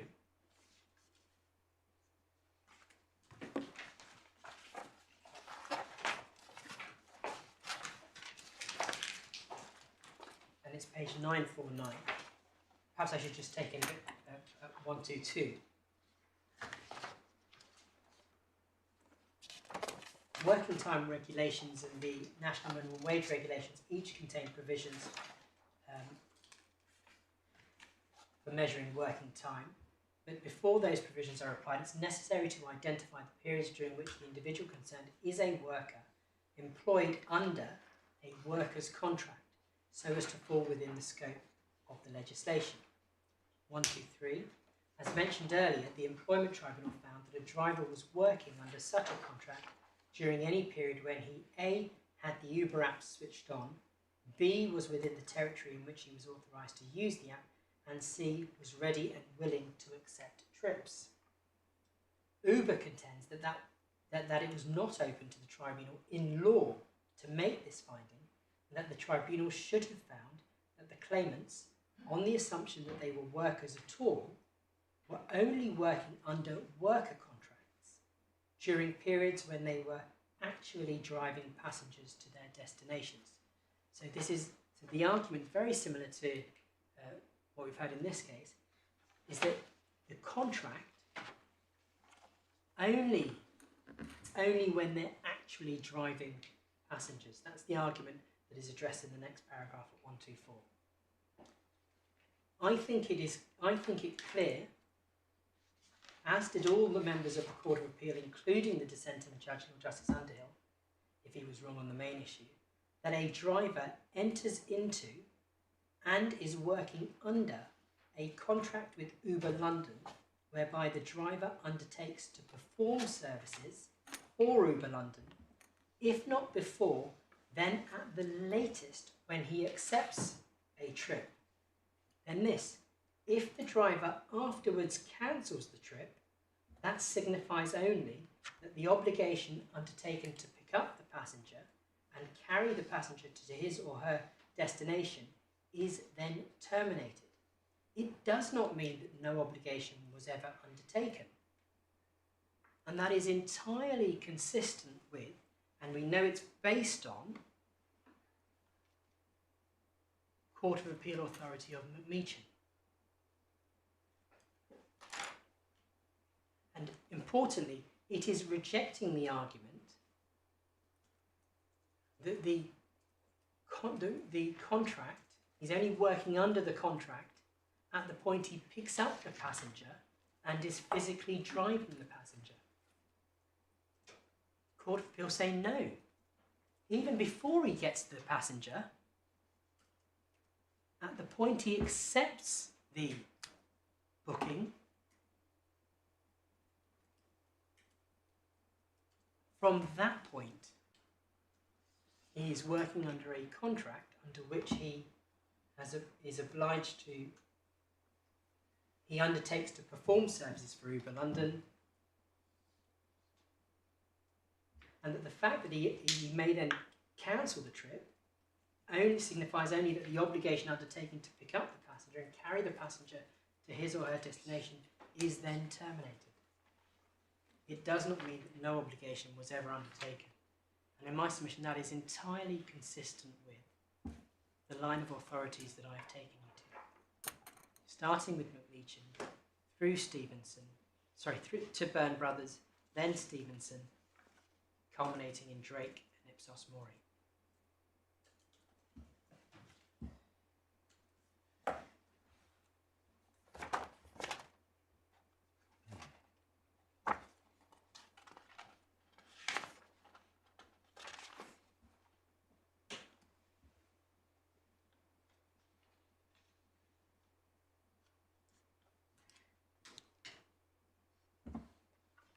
Anything else in Uber? Yes, just on Uber, but just to, and so that is sort of the sort of in my submission, that's the end point in the sense of you start with McMeechan, you get their long line of authorities that make it clear.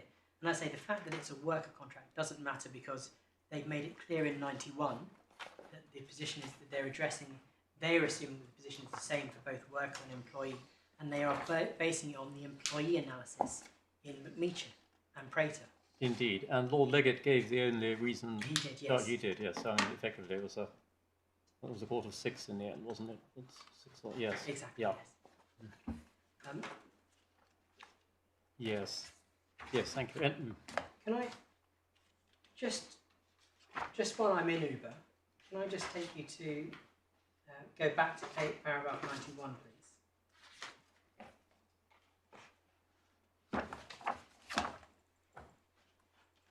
Sorry, I'm so sorry, I didn't catch that paragraph. Paragraph 91, page 941. Thank you. So I didn't want to. I wanted to go straight from McMeechan Prater to those paragraphs. Just now on a slightly different point. So, do you see that they? I will take you to James and Redcats, but do you see that the Supreme Court there approved the side Miss Justice Elias in James and Redcats?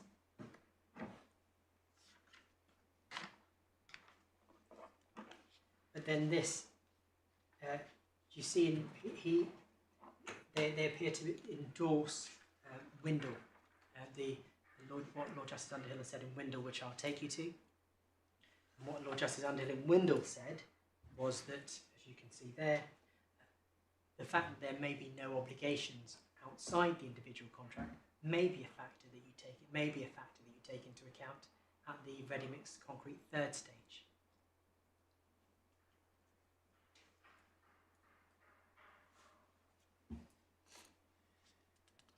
Or the fact that you're working occasionally and for other people from time to time. Yes.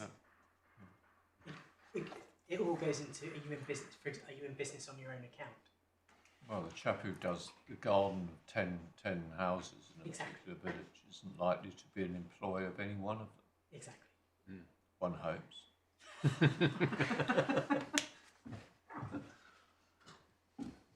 I might have to take instructions.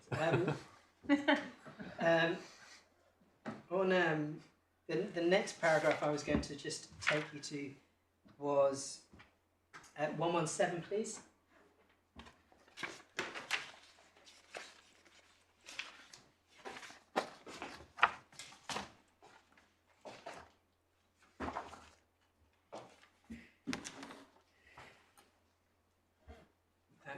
He addresses the dancer's case in Kwashi,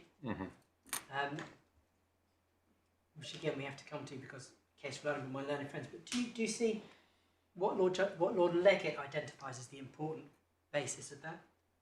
He says an important factual finding was that the respondent was not obliged to pay the claimant any money at all. Rather, the claimant paid the respondent a fee for each night that she worked. Doing so enabled her to earn payments from the guests for whom she danced. She negotiated those payments with the guests and took the risk that on any particular night she might be out of pocket. The Court of Appeal held that on these facts, the Employment Tribunal had been entitled to find that the claimant was not employed under a contract of employment. Again, the facts were very different from those of the present case, but just emphasising that the important point there is that the work-wage bargain isn't satisfied because the putative employer didn't pay the individual anything. In fact, it was the individual who paid putative employer to use their premises so that she could contract with third parties. So it's a classic example of being in business on one's own account. Well, so there are two ways of looking at it. You could say that, but actually it falls down at the earlier stage. So that's how one could analyse it through the third stage. But actually you didn't even get to the third stage because at the first stage you don't satisfy the work-wage bargain.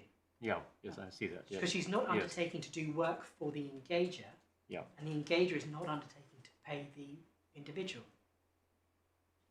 Yeah. And that's why my learned friend's reliance on quashing, it's just, as Lord Leggett says, just a very different case.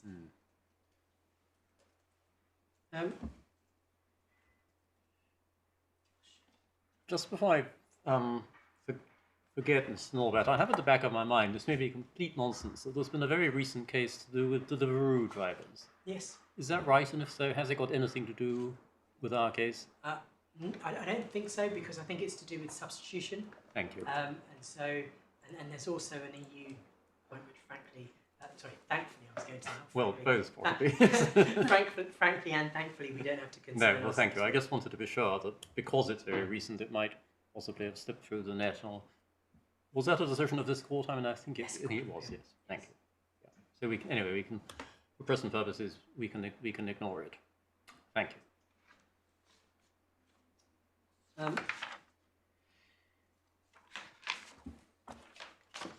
Lords, I'm conscious of the time.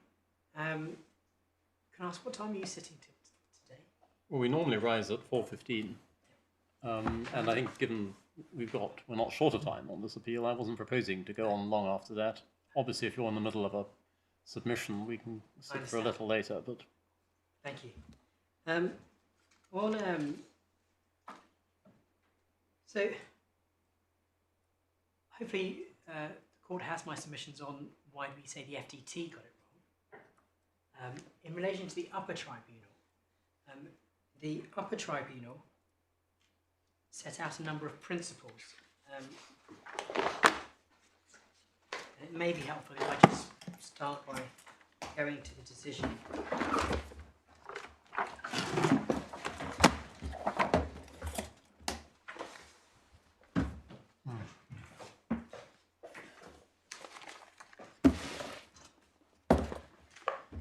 And do you see at paragraph 36?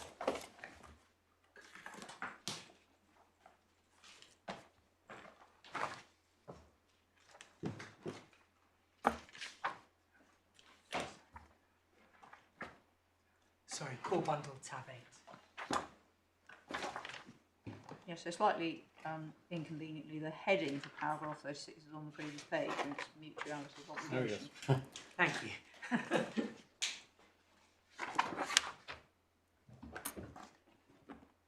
So you'll see they identify, so grounds 1 and 3 both relate to the mutuality of obligation requirement, which I've shown you. They defined it, Upper Tribunal 11, as the RMC Lim 1 test. They record my submission.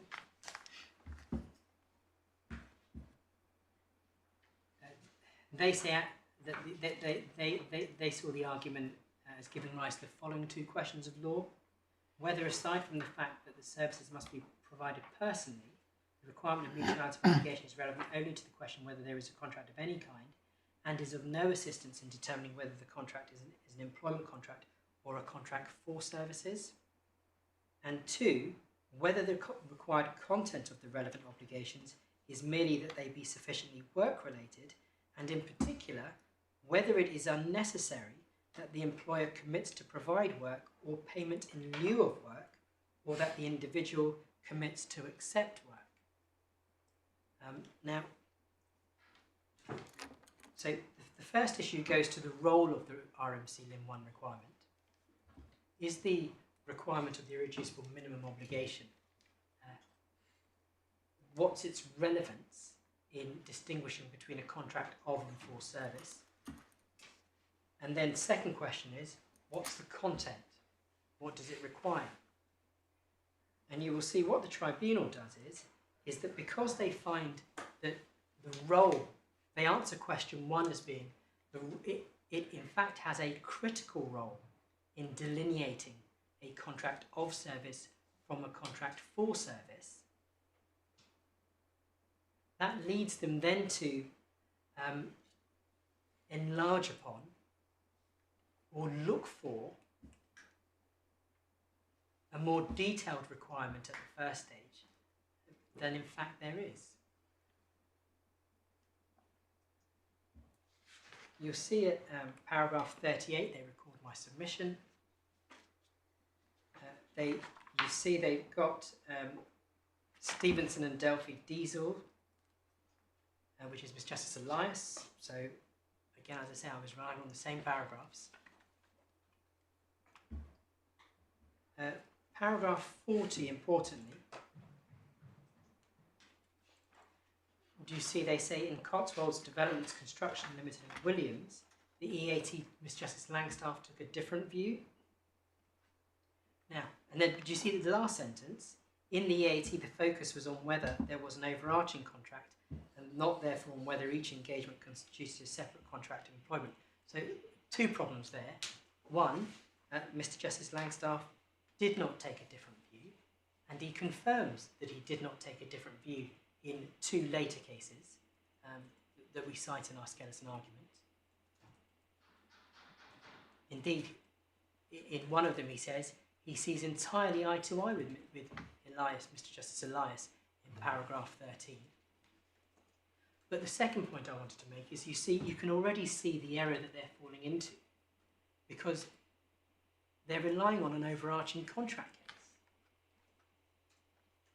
In that last sentence.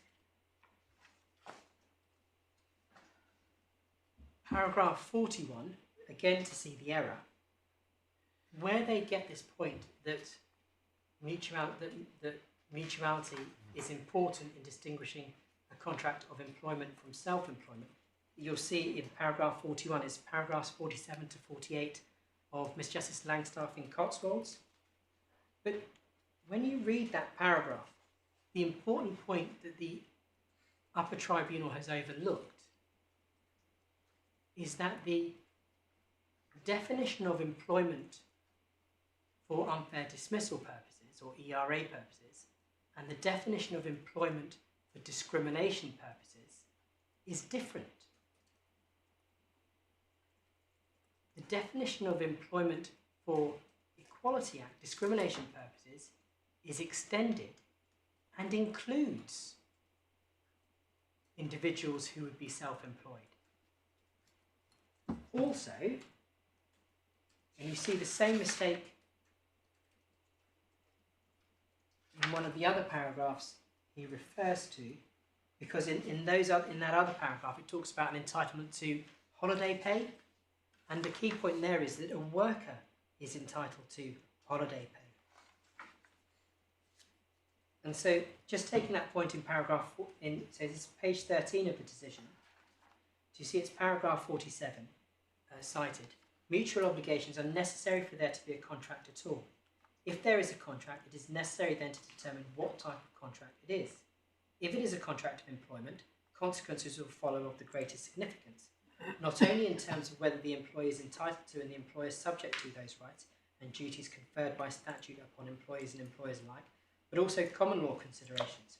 The concept may also be essential in determining whether there has been actionable discrimination on the ground of sex, race or disability. That's the concept of employment. And that's the significance there, is that the Upper Tribunal haven't appreciated that employment for discrimination purposes includes the self-employed. But, I mean, I don't want to stop you, but I mean, all of this passage going down to paragraph 49, I mean, isn't this a dispute about an argument about nothing? I mean, well, speaking myself, I mean, I thought that the judgment in, I think it's Drake that we looked at, rather helpfully analysed how this concept of mutuality has been used in two slightly different ways in the cases, depending on what had to be decided in them. But it's apparent, isn't it, that you don't have to opt between those two. I mean, all that Lord Justice Elias was talking about was you had to find that there is a contract. But of course, it was a given in the case that it was a contract for the personal provision of services. Yes. And Mr. Justice Langstaff, I think, didn't do any more than emphasise that was part of the issue, if you like, that arises in relation to mutuality. The problem is that the Upper Tribunal, though, based on these paragraphs, But what I mean, sorry, my question is, if you go through to 49, yes, they say in the light of these authorities, I mean, I'm not. Please go back to those if you want to. But if in the light of these authorities, we reject HMRC's contention, the requirement there be mutuality of obligation is irrelevant to the categorisation of the contract as one of employment or one of service, beyond merely requiring that the services be performed personally. Well, I don't know, first of all, what they mean by irrelevant, or what you meant by irrelevant, because it's clearly not irrelevant. I mean, it's the first of the conditions that have to be satisfied under the RMC test. no, but sorry, it's irrelevant to the categorisation of the contract as one of employment or for one of services. Yes, So, but it's not irrelevant to that. It's the first stage in the process of determining whether it's one or the other, isn't it? yeah, I mean, maybe the sort of semantics. The point I was making is that it doesn't tell you anything about whether it's. No, your point is that you've got to go beyond. Once you've answered two questions: A, is there a contract? And secondly, is it a contract for the personal provision of these? Whether it's then a contract of service or for services then depends on looking at control and the other provisions of the contract. Yes, exactly. But what they say, and if I could just take you to Tribunal 100, because if you look at the last sentence of 49 is, it's an essential requirement in categorising a contract as one of employment. Yes. At 100, they go further. But And they say, this is 5 lines down, mutuality of obligation is not only relevant to determining whether there was a contract at all, but is a critical element in delineating a contract of service from a contract for services. yeah, but what I'm trying to get your help on. I'm not being. No, I'm not. You're not being unhelpful. It's just, is what I don't understand. What is the critical point in terms of outcome of pinning, as they did, so much on this issue of mutuality? I don't understand. Because it's why they say that employment, it's why they say that the requirement cannot only involve an obligation to work for pay. It must involve something more. And that something more, they say, includes an obligation on the employer, not just to pay for work done, but to pay for working, to pay in lieu of work. Yeah, but why isn't that a question of looking at all the other terms of the contract? No, they say they say that is to satisfy the first limb requirement. Yes. It is not enough that you can show that the employer is under an obligation to pay for work done. The employer must also be under an obligation to pay in lieu of work. So if they don't provide you with the work, they still have to pay you. And if they're not under such an obligation, and the reason why they did that, sorry, I should have said, is that that was the argument advanced to them below. But my lord, that's why I'm addressing it, is because they saw it, that first stage, limb 1, as being critical to delineating a contract of service from for service. They then elevated what was required to satisfy that limb. And as I say, that's what leads them to find that it's not enough that the engager is obliged to pay for work done. It must also be obliged to pay in lieu of work. So in this case, because PGMOL could terminate the contract and not pay, that was fatal to the irreducible minimum of obligation. So you're saying that their error was to inflate Yes. the requirement Exactly. of limb 1. Yes, so yeah, and to derive that principle from the overarching contract cases. Yeah. Because, I mean, there's no suggestion that Cornwall Council had to pay for Mrs. Prater, the people she didn't teach. No, and I gave you the example of the August. Yeah. But in none of the cases, Stevenson, Delphi, Diesel, Yeah. Meechin. All right. And you see it's that because these principles are the ones they summarise at 67 to 70.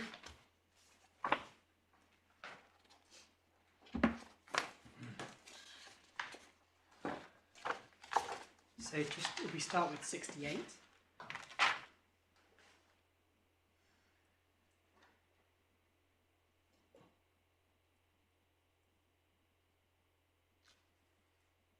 So far as the obligations on the employee are concerned, the minimum requirement is an obligation to perform at least some work and an obligation to do so personally. It is consistent with such an obligation that the employee can in some circumstances refuse to work without breaching the contract. It is inconsistent with that obligation, however, the employee can, without breaching the contract, decide never to turn up for work.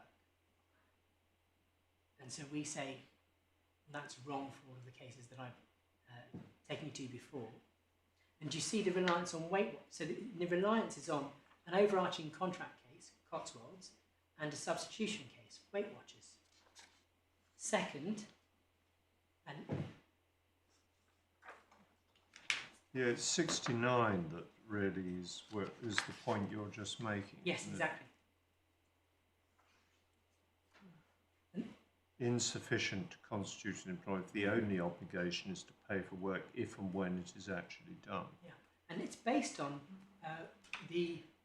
what Mr. Justice Langstaff was describing as the required obligation in an overarching contract. Mm. Because of course the relevance of the retainer or some other consideration is in the gaps between when you're the engagements. Yeah. You need to find an obligation. Because on a specific contract basis, you're unlikely to have a provision that deal. I mean, insofar as you have provisions, they're not likely to deal with any engagement other than one you're occupied under that contract. Exactly. Mm.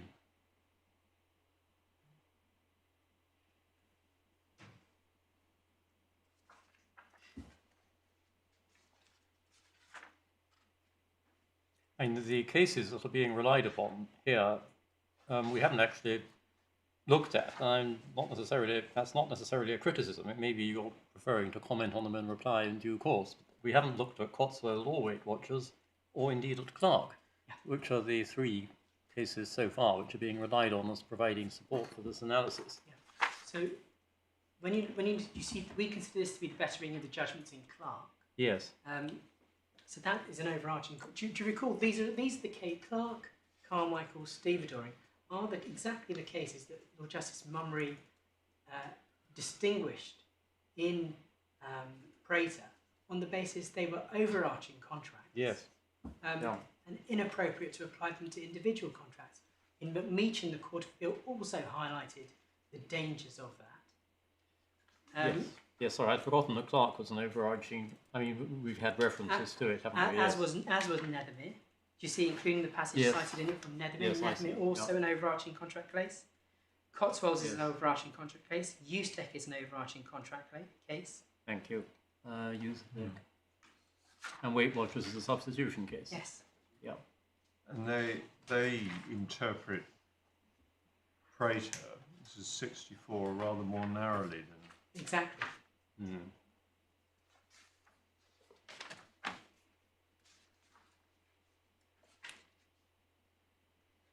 And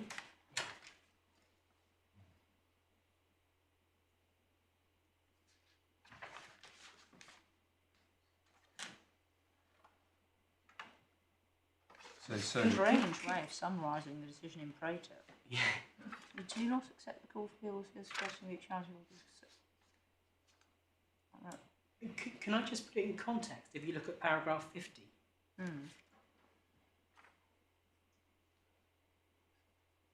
just to put it in context and as to why, how they've gotten there. You see, you've got our submission, HMRC, and then it says PGMOL on the other hand intends both that the putative employer must be under an obligation to provide either work or payment in lieu of work, and that the putative employee must be under an obligation to accept work and to carry it out personally. what? Sorry, what are you reading from? Paragraph 50 of the Upper Tribunal decision. Oh yes, I'm sorry. Sorry, just where this payment in lieu came from. Yes, no, I see. Mm. And you see, they rely on the overarching contract cases. That's why that's what the Upper Tribunal.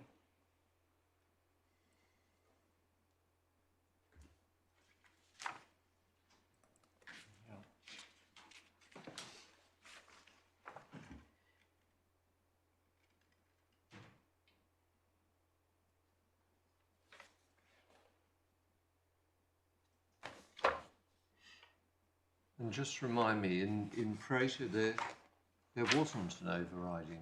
No. So what are they referring to when they say at the last sentence of 64 that it was not an issue that the council was obliged to continue to provide the work until the particular engagement ceased?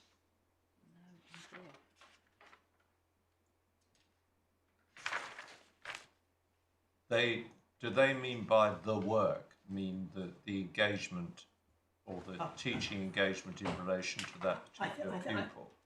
Yeah, I think it's an odd one because I think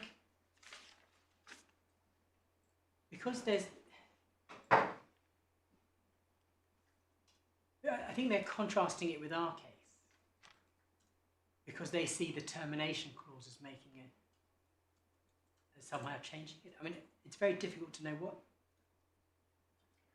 And I read that as meaning just that once Yes. an assignment with pupil X had been accepted and the work and the teaching had begun, then there was no question of that being broken off before the teaching had come to a conclusion. Is that Yeah, right? although it's quite clear that it's not that this was one that had a fixed conclusion. No, but it was would be open-ended. Yes, But the answer- whenever it was decided to terminate, that the time, you know. But I mean, as a matter, one would think a professional obligation. The teacher, having taken on a pupil, would not regard herself as free to back out until the relevant assignment had to come to a natural conclusion. Yes, but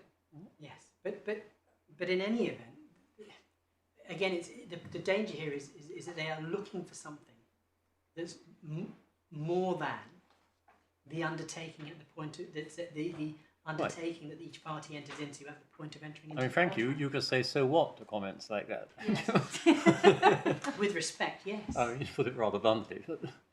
But what matters if you are right is just the very, very straightforward point that once you have embarked upon a wage work bargain, Exactly. then that is enough to constitute a contract of employment, regardless of the fact that either side is in theory free to. That is the irreducible. That gets you over the first stage. So it looks as though they're Then almost still got to go to control and the. Yes. asking themselves whether Prater decided something that it didn't, or that it wasn't required to deal with. I think the issue here is that both with Stevenson and Prater, I was relying on Stevenson and Prater, and this is how they are. Yes, but what this summary signally leaves out is the passages you've shown us, which make it very clear that, at least at the moment, subject obviously to what Mr. Peacock is going to say in due course, do seem to make it very clear that once you've embarked upon it, then that's really what matters. Yes.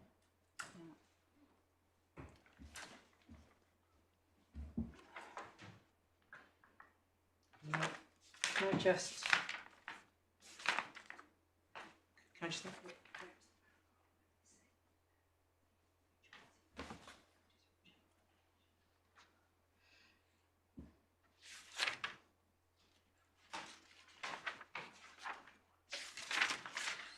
Sorry, I just 101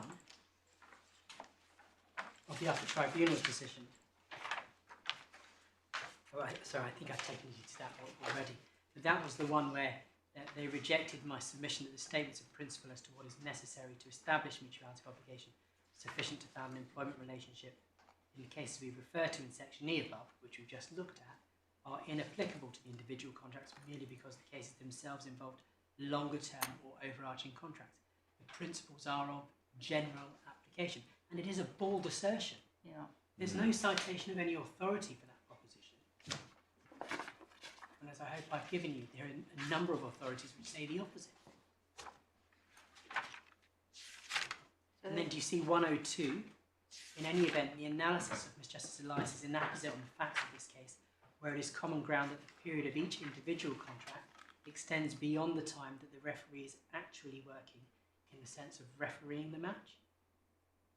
And that just misses the point. That the point is about subsisting the creation of mutual contractual obligations. Contractual obligations in the bilateral contract didn't suddenly magically appear on performance. They existed and persisted from the point the contract was entered into. But in my submission, what 102 does is it does underlie the error, the clear misdirection in law. And with respect to Justice Henderson, at the beginning you said that the grounds of appeal were a bit of a sort of a catch-all. Perhaps I was being a little unkind, but they didn't seem to home in on any particular point in a particularly clear manner. But the reason is that when you, as I hope I've shown as I've gone through the authorities, they are all the different ways that you can err in terms of misdirecting yourself in law, taking into account irrelevant considerations, which leads you to err in law in your Yes. conclusion and reach a perverse No, conclusion. of course, I accept there are perfectly fair summary of the various forms of error of law which might entitle an appellate court to interfere, but that only gets on so far. But Lord, I wonder if that's the if that's an appropriate point. Well, can you just give me a little help on timing, and how much longer do you think you're going to need to complete your submissions? So, can I think overnight as to how much further I need to address you on? Well, I'm not going to hold you to it, but I'd just like a general indication. I mean, are you talking about an hour, or the morning, or? I was hoping the morning. So originally I'd under the timetable it was 1.5 days. Yes. My note frame was in a day, and then we had an hour to reply. But so I'm still hoping for the lunchtime. Well, I've got yes. overarching contract and control to do. I'm in your hands really as to how you want me to deal with control, I suppose, in terms of. Well, I think it's really for you to, argue your appeal as you wish. That's fine. And then we'll have to do the best we can. As I in say, due course. on the overarching contract point, as I say, that arises in the event you find against me on grounds 2. Is the overarching contract point the one we've just been dealing with? No, my lord. The overarching so we've been dealing with the individual contract. No, I know, but no. Well, we have, but we've now been looking at the Upper Tribunal and the way that they have considered the relevance of the. Oh, I see what you mean. You're talking about when they're getting onto the overarching, their treatment of the overarching contract as a separate matter. Yes, they're finding that the FTT's finding that the overarching contract, although an overarching contract, did not have the irreducible minimum mutuality. Yeah, no, I understand. Yeah.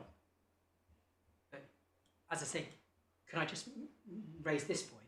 Is that I do start that submission on the basis that on my submission they've clearly misunderstood, both the FTT and Upper Tribunal have clearly misunderstood the requirement of mutuality of obligation in an individual contract.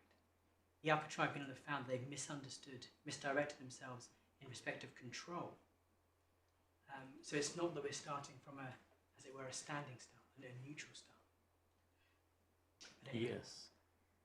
But there is the point, though, just in terms of timing, that of course the overarching contract point is a discrete ground, because if you found that the FTT Upper Tribunal erred in relation to the individual contract,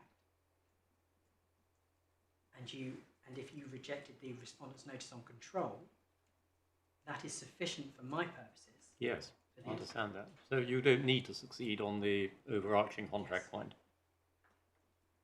Just to put it in. Yes, and obviously if we were with you on those other 2 points, Yes, exactly. my guess is we wouldn't find it necessary to express a view on the overriding contract point, but because we have quite enough work to do anyway. But right. But certainly, if I may say so, I would hope you would be able to, obviously, reflect on this overnight. I would hope you would be able to finish your submissions by the adjournment tomorrow. Yes. Mr. Peacock, on that basis, will that give you comfortably enough time? My lord, yes, there's quite a lot of material you haven't seen yet, so that will take me a little time into Thursday. Well, we know you must have been very persuasive below, and no doubt you will be seeking to persuade us likewise. Very well. So we will continue at the normal time, 10:30 tomorrow. Well, Ralph,